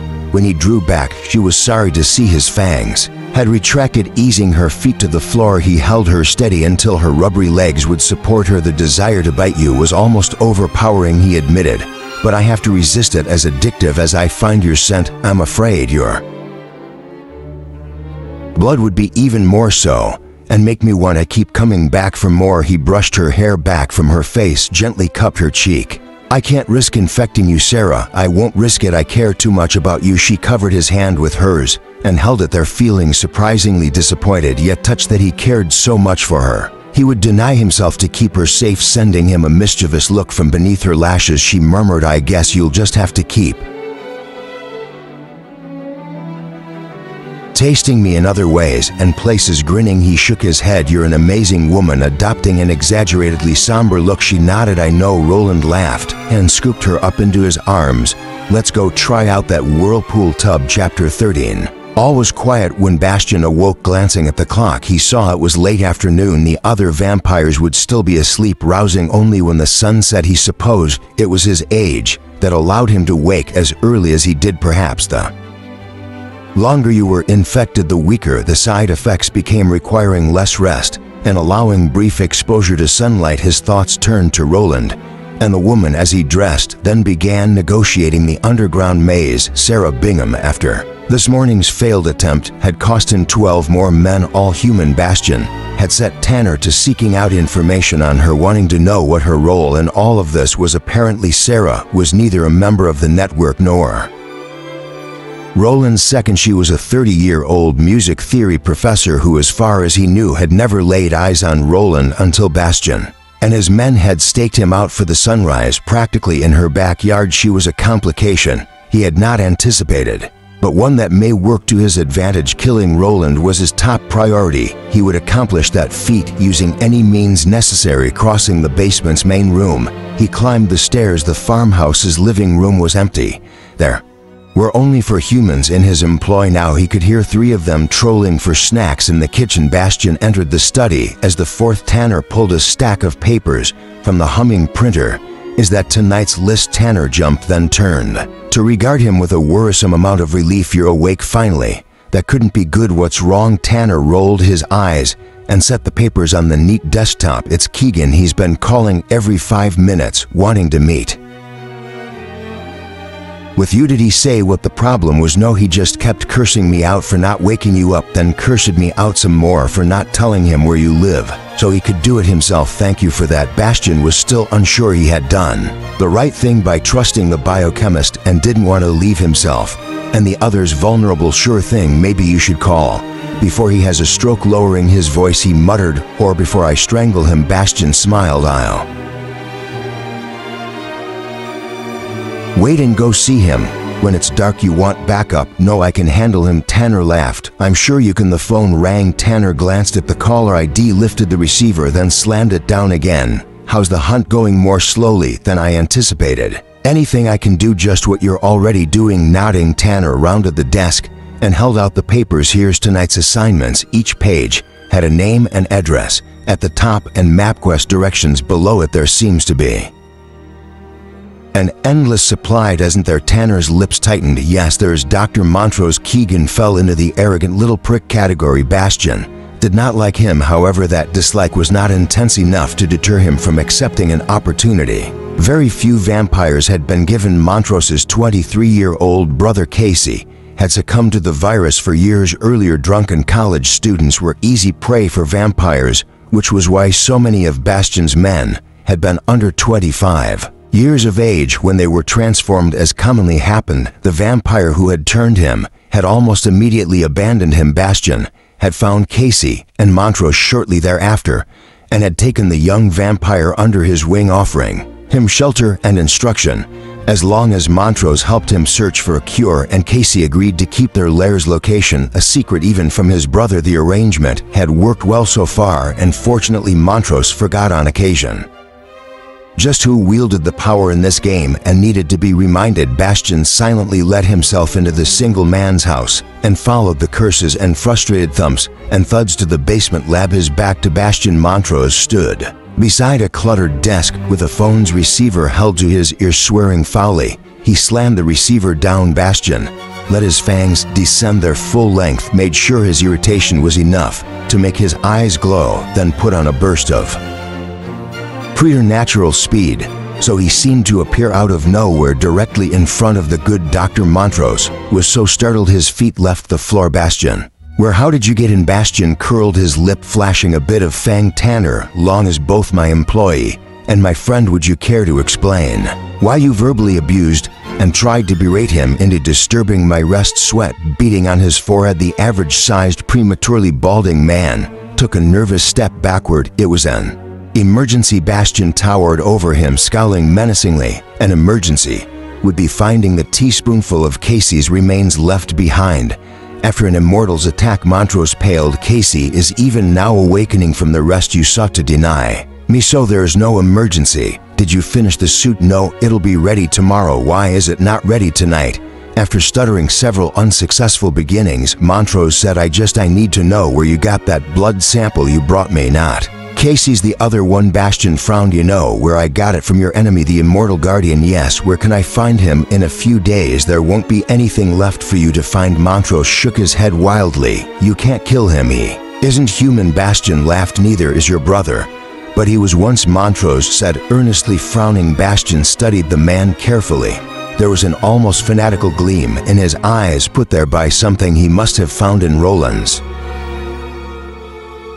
blood. What are you saying, Keegan? Montrose crossed to one of the tables laden with computers, centrifuges, and assorted medical paraphernalia Bastian knew little about, and picked up a labeled glass vial with blood in it. I'm saying Casey may be a vampire now, but he started out human. This man, he held up the vial, didn't. This man was never human. Bastian stared at him. What the hell? Though Sarah knew it irked him. Roland didn't go out to hunt that night. They bathed. Naichi shared what for others would have been dinner, but for them was brunch. Did the dishes, let Naichi out, brought Naichi back in again when he picked a fight with an opossum, then retired to the living room while Sarah caught up on world events through various satellite news channels. Roland paced restively back and forth, around and around, until she couldn't take it anymore and turned off the television. Roland, yes, he replied absently. Why are you still here? What do you mean? Shouldn't you be out hunting? He frowned. I'm not leaving you here alone, unprotected. I'm not in danger here, as you were in no danger at my home.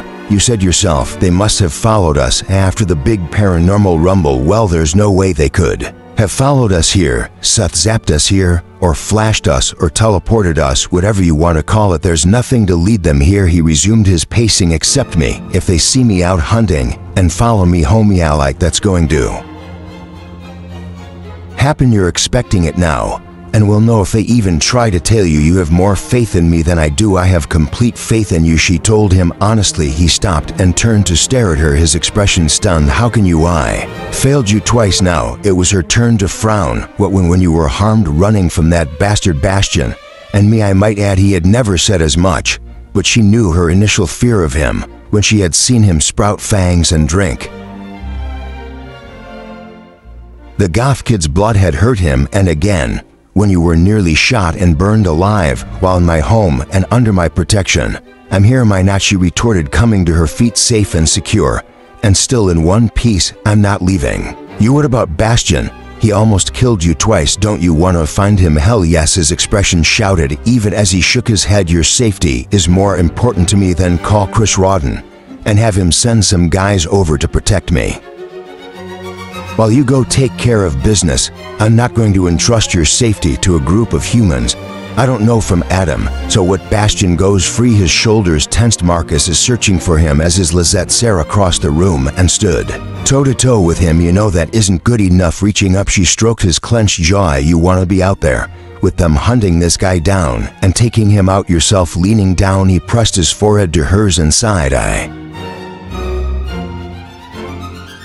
Don't see any way around this. I can't let anything happen to you. Sarah, her heart swelled at the emotion in his deep voice. He didn't say it as though he felt obligated to keep her safe. He said it as though he couldn't bear the idea of her getting hurt. Pressing a quick kiss to his lips, Sarah took his hand, turned, and began leading him toward the hallway, through the door to the basement, and down the spiral staircase. They went, Roland asking no questions. When they reached the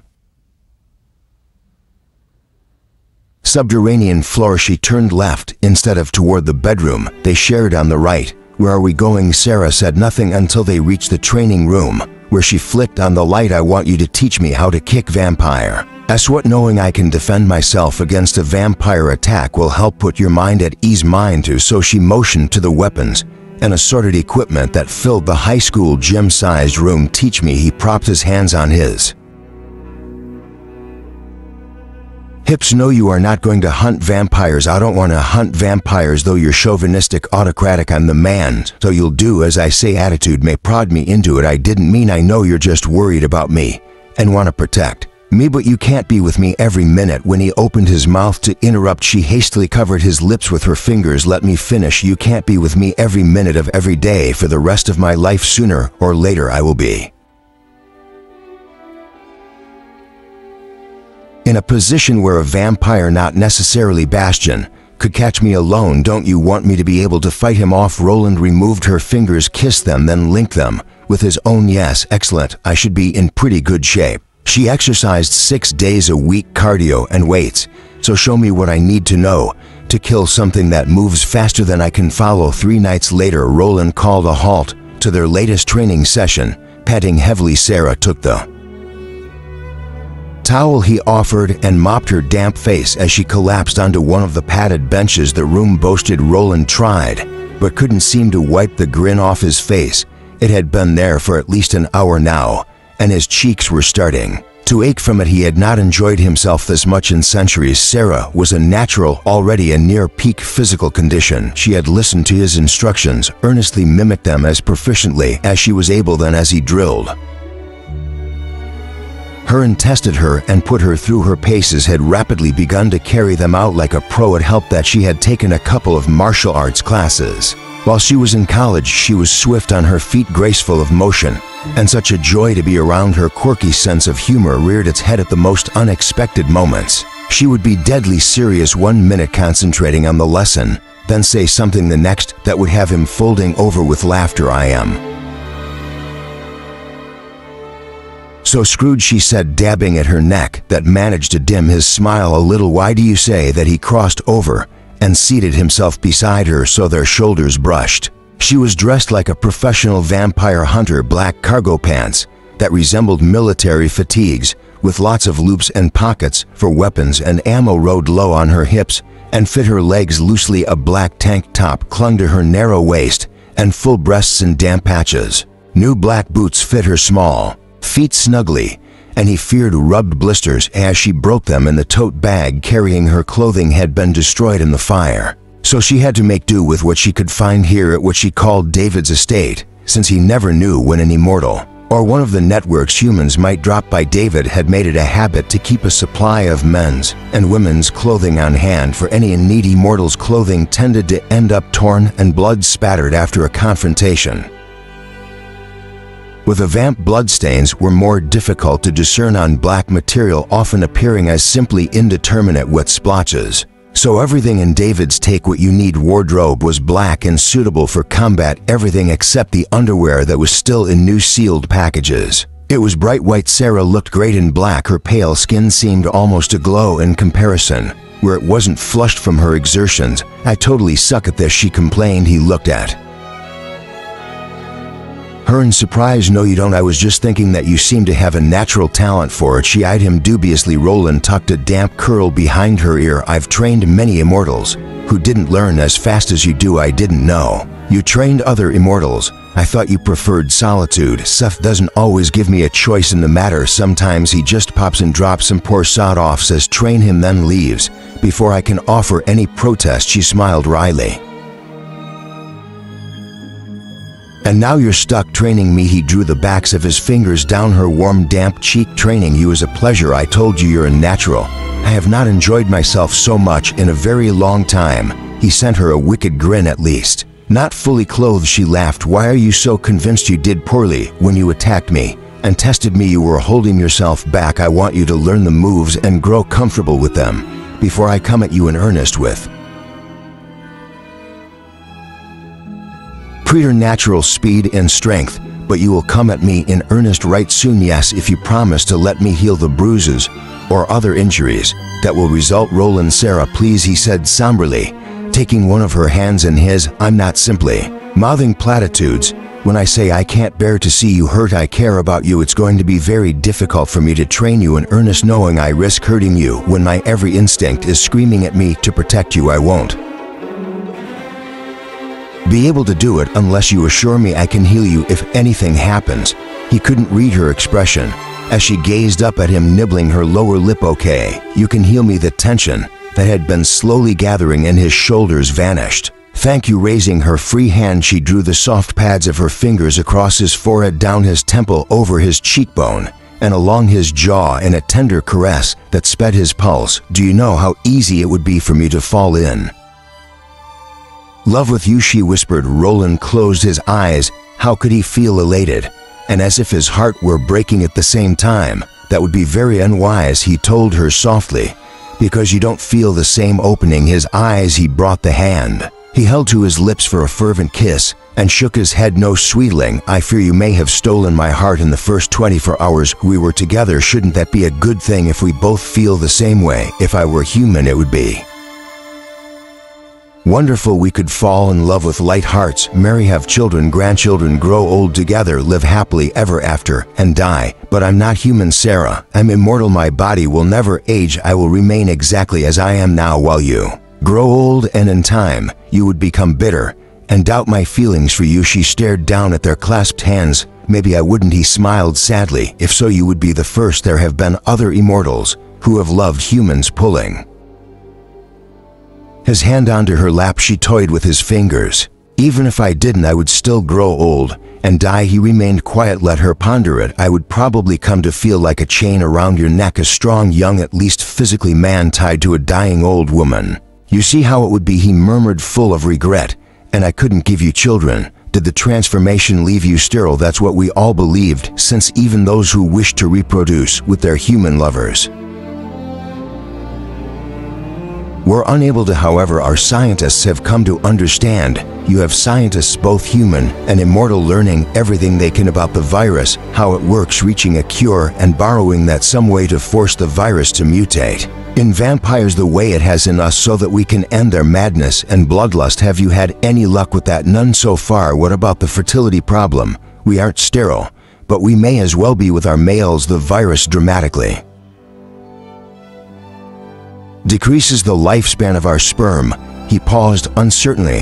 Are you sure you want to hear this? Yes, I want to know everything. So be it. Normally, sperm can live inside a woman's body for up to 5 days, hours, however, die pretty much as soon as we ejaculate. Because of the strange symbiotic relationship we have with the virus, it dies with the sperm before the woman can become infected, which is why I haven't been using condoms. What about immortal women? Can they get pregnant? No, the virus present in the eggs their bodies produce attacks and kills the sperm of human males. And if she sleeps with an immortal, we believe that, if circumstances are optimal, pregnancy could result. He sighed, reluctant to continue.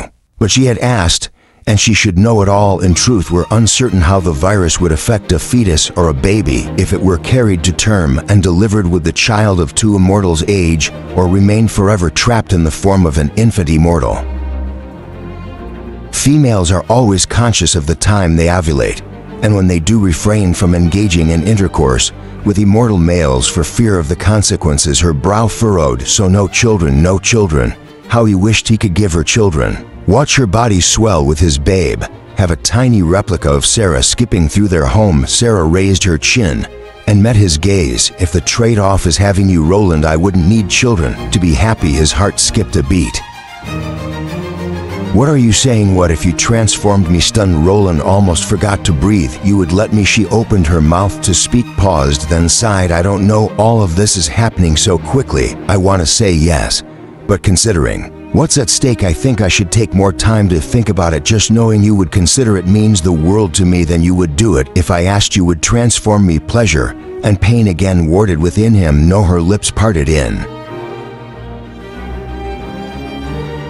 surprise. Why? I told you how the virus works. If you aren't a gifted one, your body won't mutate the virus, and you will turn vampire instead of immortal. He fingered a satiny strand of brown hair that had escaped from her ponytail. Every one of us has black hair and dark brown eyes. Understanding dimmed her hazel gaze. You think I would turn vampire? That I don't have the right DNA? Do you possess any special gifts you haven't mentioned? He asked, not really holding out any hope. Telepathy, telekinesis, the ability to shape-shift, teleport, see the future, know an object's history. By touch, heal with your hands, see the dead. She shook her head with the first gift mentioned and continued wagging it back and forth as he named a few others. Nothing, no special gifts. Then I won't transform you and risk your turning vampire. Sarah stared up at Roland, so depressed now she didn't really know what to say. No matter what path they took, they were screwed. They could either go their separate ways, maintain a human immortal relationship he seemed to think would be doomed, or transform her, which would probably turn her into a blood-lusting lunatic vampire. This really blows. I know, he agreed fatalistically. Isn't there a blood test or something that would let us know for sure whether I have the right DNA? Yes, if you decide you want to be transformed, I can take you to one of our labs and have a sample tested to be sure. But she could tell he didn't think there was a chance in hell she would turn immortal him alone, without Roland. Bitter with Roland, or murderously crazy. Sarah wasn't too thrilled with the choices. Anybody home? A voice called upstairs. Roland's eyes immediately flashed bright amber as fangs burst from his gums. He was gone in a blink, moving so quickly he seemed to vanish. Sarah took off after him, running from the room, down the hall, and up the winding staircase. Don't kill me, it's Marcus was shouted.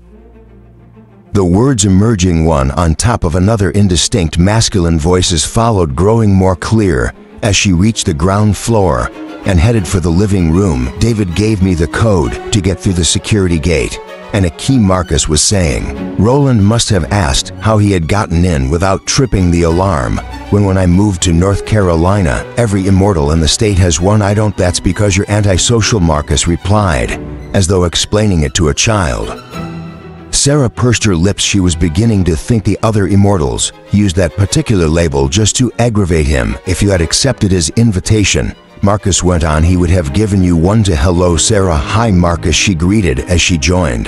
Then, noticing a third man standing nearby, Roland was scowling at his friend. Did you make certain you weren't followed? I saw, heard, and smelled nothing. I didn't see anything either, the other man said. He was about 5'11" with dark blonde hair, blue eyes, and a muscular build. Stepping forward, he offered his hand to Roland. Chris Rawdon. Roland shook it. I recognized your voice. Chris offered his hand to Sarah next. She smiled. Sarah Bingham. Nice to meet you, Sarah. When Chris gave her a friendly smile, Roland sidled up next to her and draped an arm around her shoulders.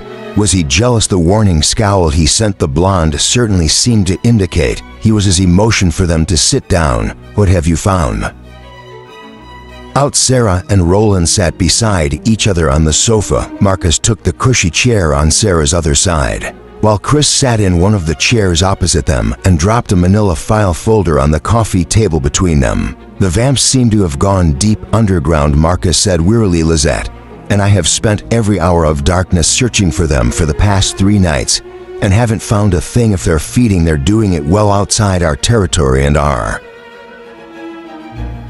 being damned careful to stay under our radar on their way in and out. Any idea where Bastion's lair is? None. There's been no sign of him either. It's almost as if they all dropped off the face of the bloody earth. Sarah watched Roland scowl, deepen, and wondered if perhaps he and Marcus had killed them all. If all his henchmen and fellow vampires were dead, would Bastion flee or stay and rebuild his numbers? What about missing persons? Roland asked Chris. Could he be busy recruiting?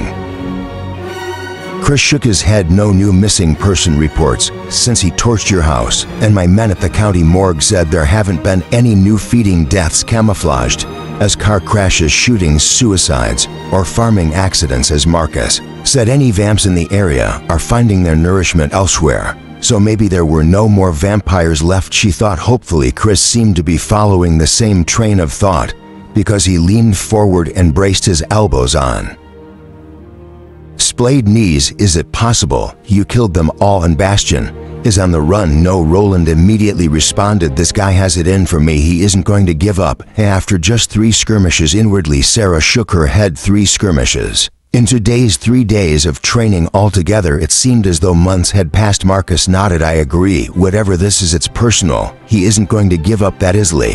As to that, Chris flipped the file open.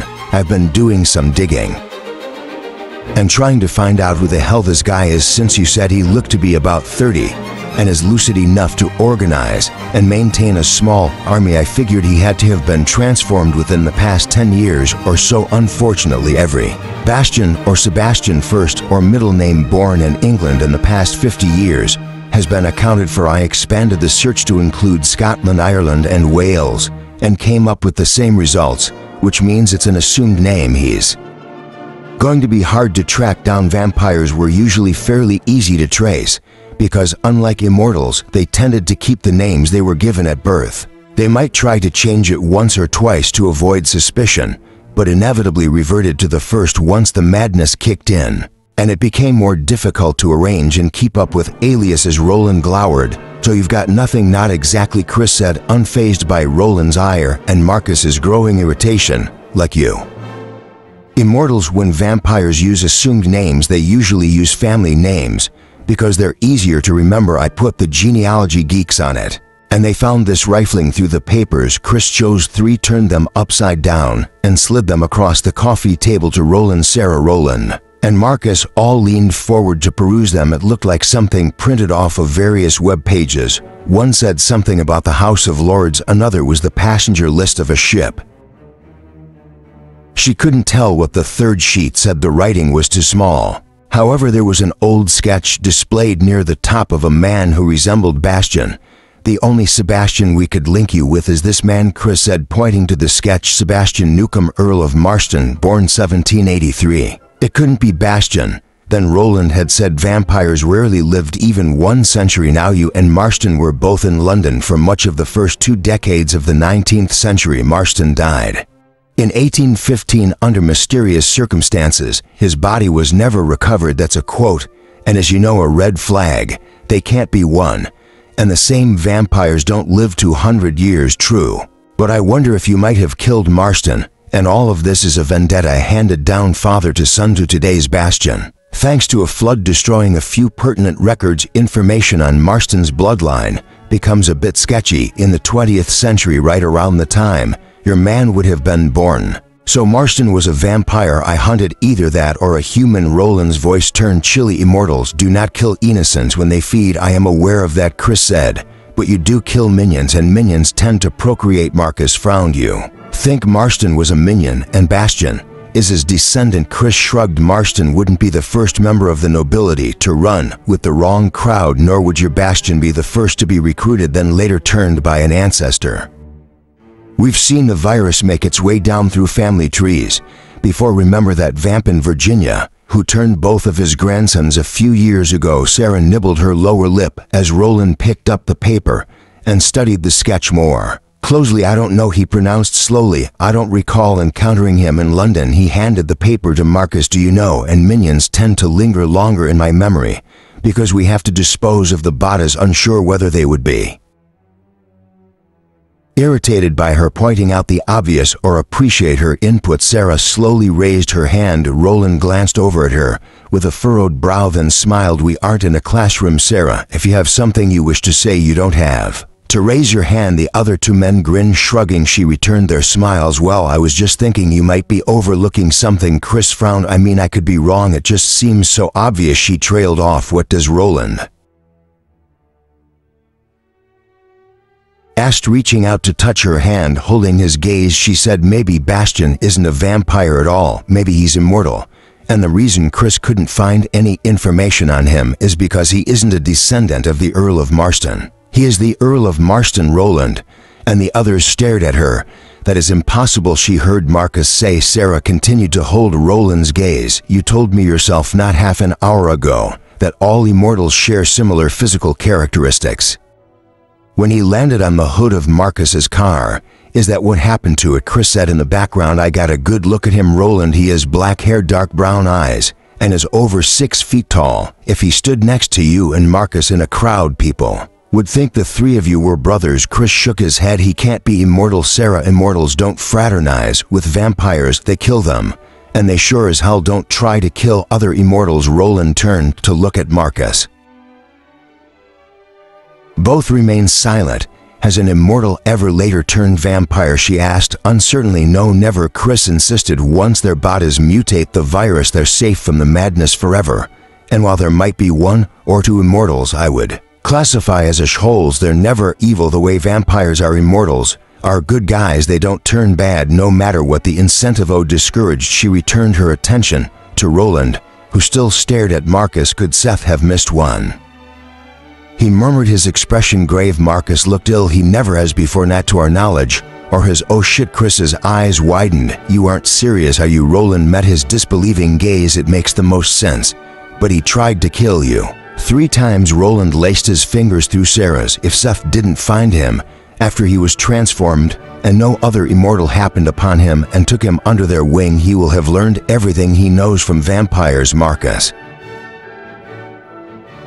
dragged a hand down over his face. He probably doesn't even know he's immortal and thinks he's a vampire. No wonder he's so bloody fast and strong. Sensing how troubled Roland was by the notion, Sarah surreptitiously inched closer to him. He squeezed her hand. This changes everything. Marcus nodded. We sure as hell can't kill him now. I hate to sound like a broken record, Chris said, but he tried to kill you, and if he's been living as a vampire, he's probably killed a lot of humans in the last 2 centuries and transformed who knows how many others. Marcus emitted a huff of annoyance. No shit, Sherlock. Sarah decided to leap in again before Chris could spout acoustic rebuttal. You don't know that if he's immortal, that means he isn't a slave to the bloodlust, right? So maybe he feeds the way mortals did before blood banks came on the scene. Maybe he takes what he needs without killing his victim. He could have killed me when they attacked en masse in my front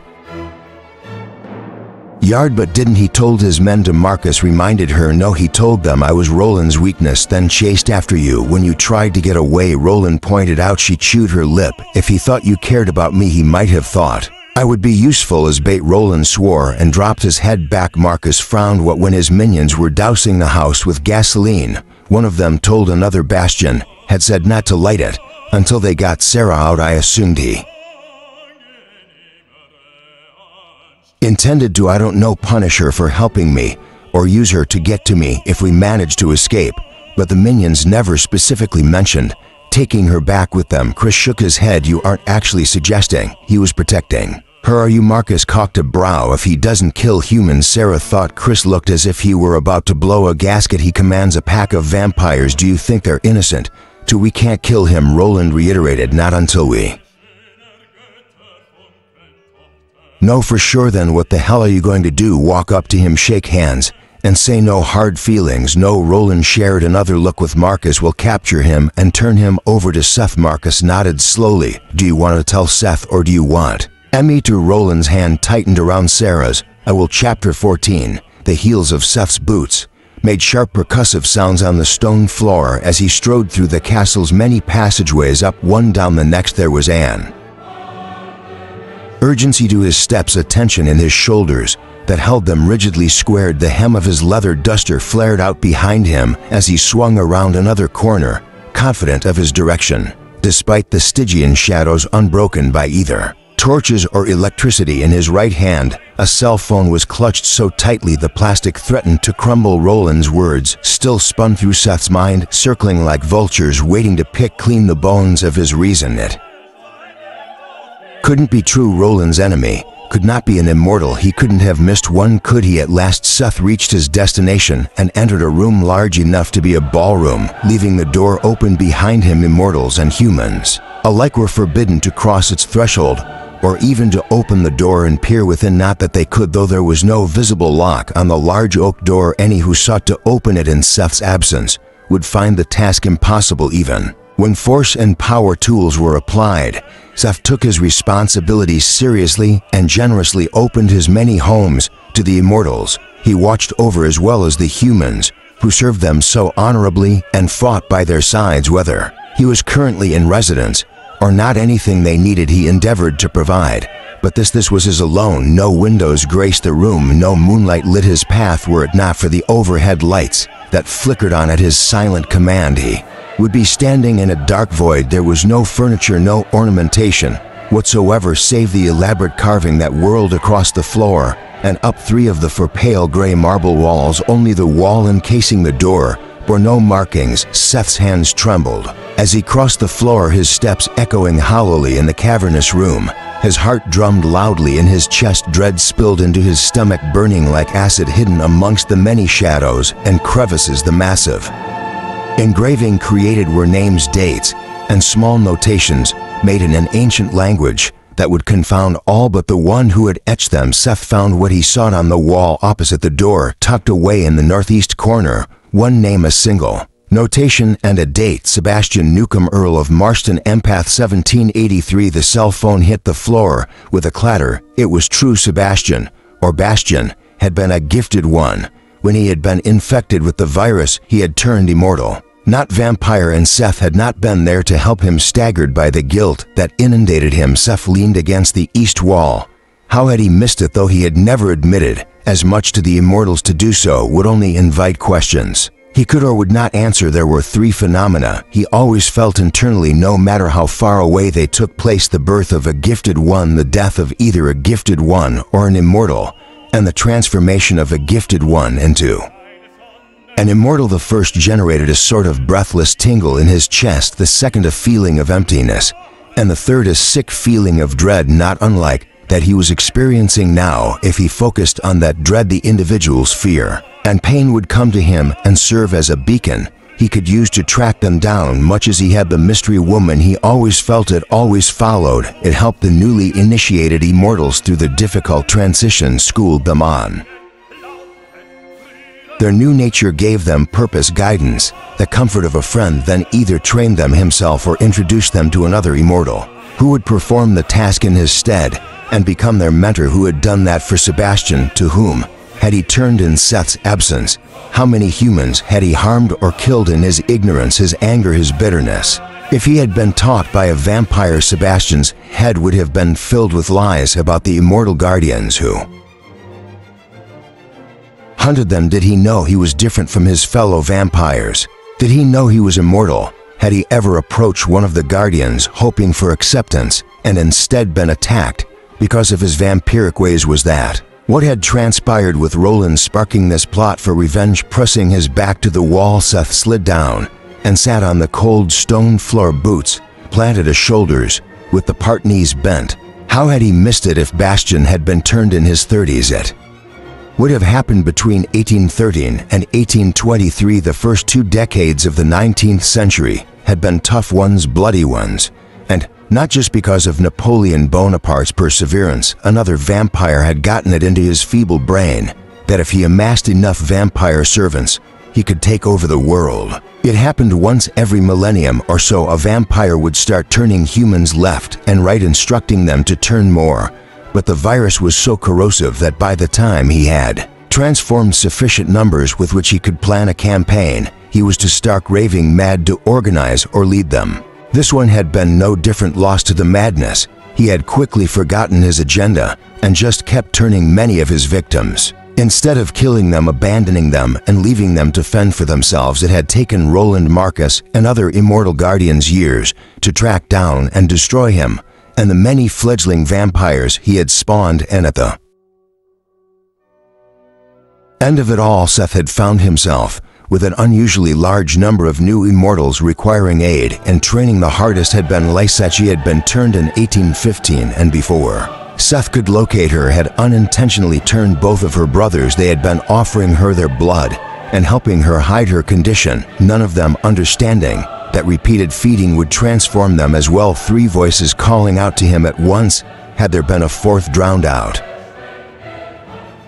By their collective cries, despair overwhelming him, Seth braced his elbows on his knees and let his head fall forward. How had he missed it? Had there been others like Sebastian? He had been so sure he had found them all, but now beneath the self-recriminations and doubt pummeling him, he heard the sounds of bare feet meeting stone and the faint rustle of clothing moving steadily closer. Through the open door, his visitor came into the room, the forbidden room, padding toward him slowly. Hesitating from the corner of his eye, he saw small pale toes curled against the cold stone, nearly hidden by the frilly hem of a demure white nightgown. The mystery woman, stunned that she would seek him out, he raised his head and glanced up at her, caught mid-motion, reaching toward him as though to touch his hair. She gasped, yanked her hand back, and took several hasty steps away. 3 days she had been with them, and she was still utterly terrified, though her wounds had been healed that first morning. She was so traumatized by all that had happened to her that she had neither spoken nor slept. He knew the latter, because he, David, and Darnell had taken turns watching over her, gently trying to coax her into trusting them. After a minimum of 72 hours without sleep, he didn't know what was keeping her upright. Yet there she was, hands nervously clenched in front of her, red hair charmingly disheveled, brow furrowed with concern as her green eyes met his and clung. Seth did his best to force a smile, wanting to put her at ease. She was the one person on the planet who would not be subjected to his wrath for daring to trespass. "Hello, sweetheart," he greeted her softly. Since she hadn't spoken, they didn't know her name. Upon returning to Texas, after healing Roland and Marcus, Seth had gathered his little crew together and teleported them all to his castle in England, wanting to put as much distance between her and the ones who had tortured her as possible. She had spent the first day cowering in her room, perhaps expecting them to pick up where her captors had left off. The fact that he and David had healed her many wounds, those that hadn't already healed themselves, had not lessened her fear of them at all. It only seemed to confuse her. The second day she had tentatively ventured out, exploring the sprawling castle and frequently observing him and the others from a distance. Seth had called ahead and dismissed the staff, so it was just the 4 of them. She watched them alertly when they spoke to her, but didn't answer. Though her small form was emaciated, she refused to eat or drink anything they didn't prepare in front of her or taste first themselves, usually both, and always she kept her distance. This was the first time she had voluntarily come so close to him or reached out to him. "Are you all right?" he asked, thinking she looked a bit better, though shadows pooled beneath her expressive eyes. There was more color in her cheeks. She had gained a couple pounds. He suspected she would be a beauty once her body filled out with proper nourishment. She nodded, indicating she was okay, then cocked her head to one side, pointing to him. She raised her eyebrows. His own eyebrows rose. "You want to know if I am all right?" She nodded. He stared at her as understanding dawned. She had felt his distress and had come to see if he was okay, which meant she was empathic as well as telepathic. Who was she? Her body possessed incredible regenerative properties. Both of the fingers and both of the toes that had been crudely amputated had grown back, something even immortals were incapable of achieving. Though with Seth or David's aid, severed limbs could be reattached. She seemed quite powerful, not as powerful as himself, but perhaps as powerful as David, whose bloodline was purer than the other immortals, because he was so old. Powerful enough, no doubt, to easily detect Seth's presence if he were to try to peek into her thoughts. Yet she was neither immortal nor a gifted one. It was a puzzle he had not been able to solve, and he wished now that the minds of the many dozens of armed guards he and David had had to wade through in order to save her had provided an answer. The men in white lab coats who had been torturing her no doubt could have told him, but had been slain out of sheer fury, their knowledge dying with them. She made a motion with her head, urging him to respond to her silent question. "Am I all right?" he repeated, looking away. He stared, unblinking, at the wall opposite him. The automated "I'm fine" he usually trotted out in response to the question stuck in his throat. Not really. He didn't offer her an explanation. He doubted telling her about the man he had failed so miserably, the man who had needed his help as much as she had, would reassure her and gain her trust. Sighing, he leaned his head back. How had he missed it? How had Sebastian's cries gone unheard? Gathering the loose material of her nightgown around her, the mystery woman lowered herself to the floor. Beside him, beyond arm's reach, of course, seated with her back to the wall, she covered those tiny feet with the white material, then wrapped her arms around bent knees. Her movements ceased. Quiet descended around them. Seth's thoughts continued to swirl as she offered him silent solace. Sprawled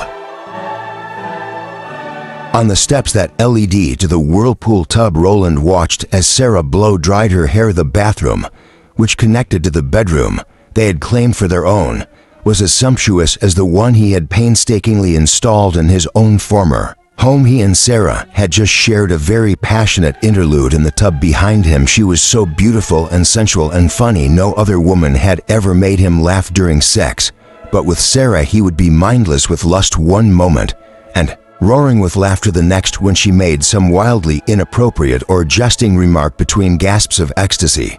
And he enjoyed making her laugh even more, treasured every chuckle he elicited. A smile curled his lips. Yesterday morning, when they had retired, he had tossed her onto the bed on her back, told her to hold on tight to the headboard, then pretended he was so far gone with lust that he couldn't get her pants off. Removing her boots, he had grasped the hem of each pant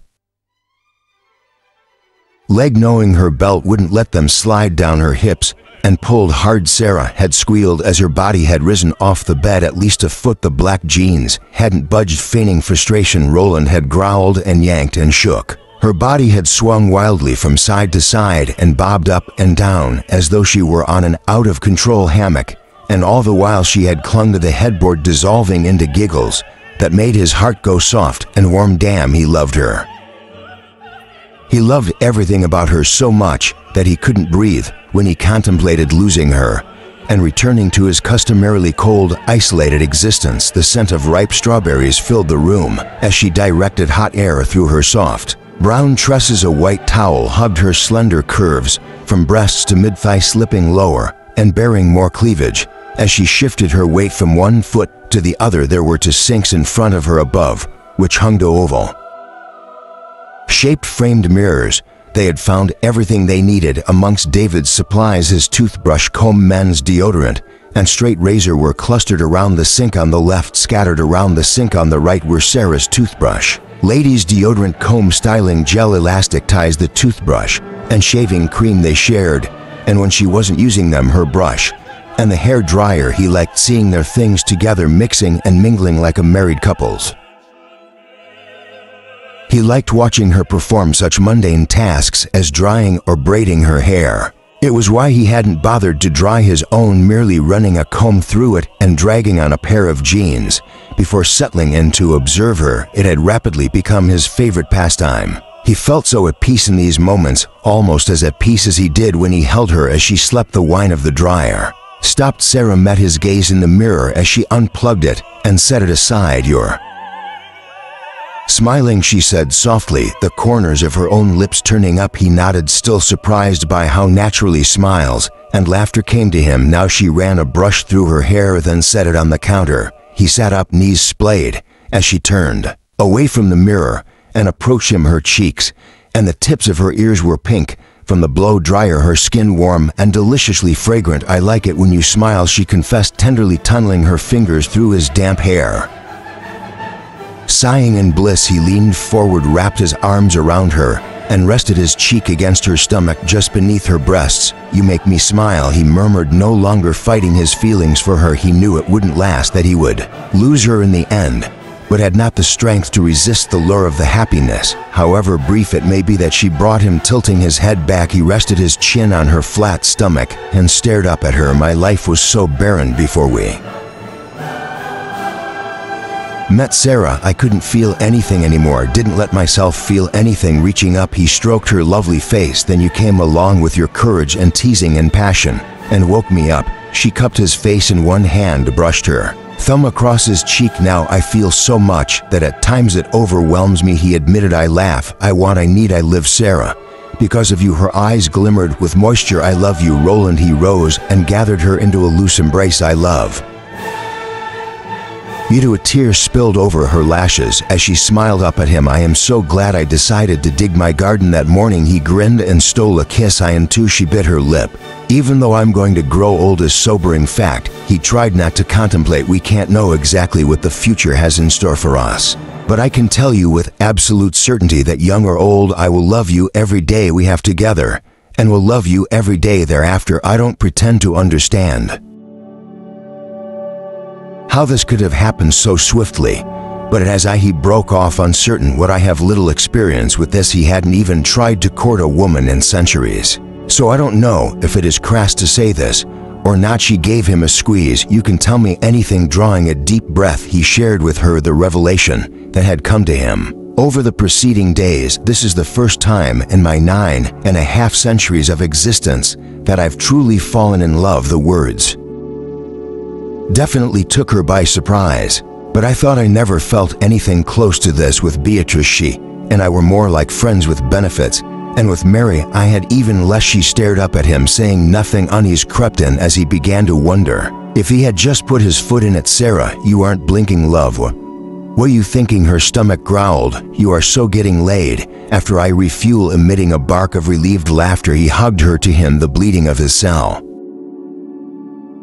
phone made him swear it's probably Chris or Marcus reporting and releasing her. He strode through the doorway into the bedroom and retrieved his cell phone from the bedside table. Yeah, it's Chris. I have something you need to see, all of you. When and we're an hour there at David's place. I just didn't want to call the meeting without you okaying it first. He frowned. Who are you calling? And Marcus Lisette Etienne. And Seth Etienne is in town. He was one of Lisette's brothers. Chris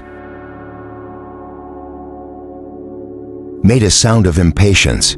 He's lived in Winston-Salem for the past 30 years. Roland scowled. Winston-Salem was only 50 or 60 miles away. Sarah joined him and touched his arm, offering comfort. If we meet here, one of you might inadvertently lead Bastion to us and put Sarah in danger, since I assume you won't leave her there alone.